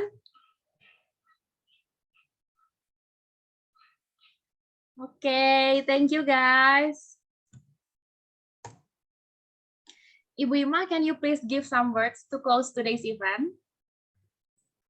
Okay, so once again, congratulations to all of the winners today. I do hope that these competitions can be a stepstone and spark to ignite your creativity and entrepreneurial spirit. And we do hope to see a future CEO from these events. And knowing that most of you are still in the grade 10, I'm very much impressed. And some of you may be in the grade 12, but I think most of you are in grade 10. So you have such an amazing ideas in the videos, and well done to everyone, and you have done a brilliant job. So thank you once again for joining this event, and thank you for all the judges, committee, participants, mentors, and attendees to make this event successful. Thank you, Miss Jessica. Thank you, Ibu Ima. Mr. Tim, can you please give some words to close today's event? Yeah, I think first of all, thank you for University of Western Australia for hosting this competition itself. I think the opportunity is a wonderful opportunity for all the students. So thank you for all the participants as well who have joined. Those of you who are who have presented today, and those of you who didn't present but are in this room as well. Congratulations to everyone. I think it's such a big achievement. Even like we're talking about the best 5 teams out of more than 80 submissions. So I think give yourself a pat in the back. Kudos to everyone. As you see with the scores, even though they were marked separately, they were also close. It's within 5 marks. So, I mean, it's such a close competition, guys. There's no winners or losers here. Congratulations to everyone here. Best of luck with all your academic pursuits. We're here if you need us for any support. Feel free to contact us and reach out to us, right? So congratulations once again. Have a wonderful weekend, and thank you again for participating. Thank you, Mr. Tim. Thank you to all the judges, Dr. Sebastian Van Doorn as a judge from UWA, Mr. William Hadibowo as guest judge from Blibli.com, Ms. Lydia as a judge from TM College. Also to the mentors, William Hendra Jaya as the Chief of Business from Skillful and Managing Partner from SIAP Social Innovation Acceleration Program, Kimberly Subianto as a consultant from BCG, Regina Pranata as a CEO and founder from BU, Jonathan Benhi as CTO from Populix, and Jordi Bazar as a venture development manager from Flash Cafe. Thank you to all participants for the enthusiasm. Thank you to the adult supervisor from high schools in Indonesia that has participated, and to the supporters who support the finalists, and also to the parents. See you in the next events from UWA and TM College. Stay safe, everyone, and have a great weekend. For more information about TM College and UWA, you can contact us in this slide. Wait a minute.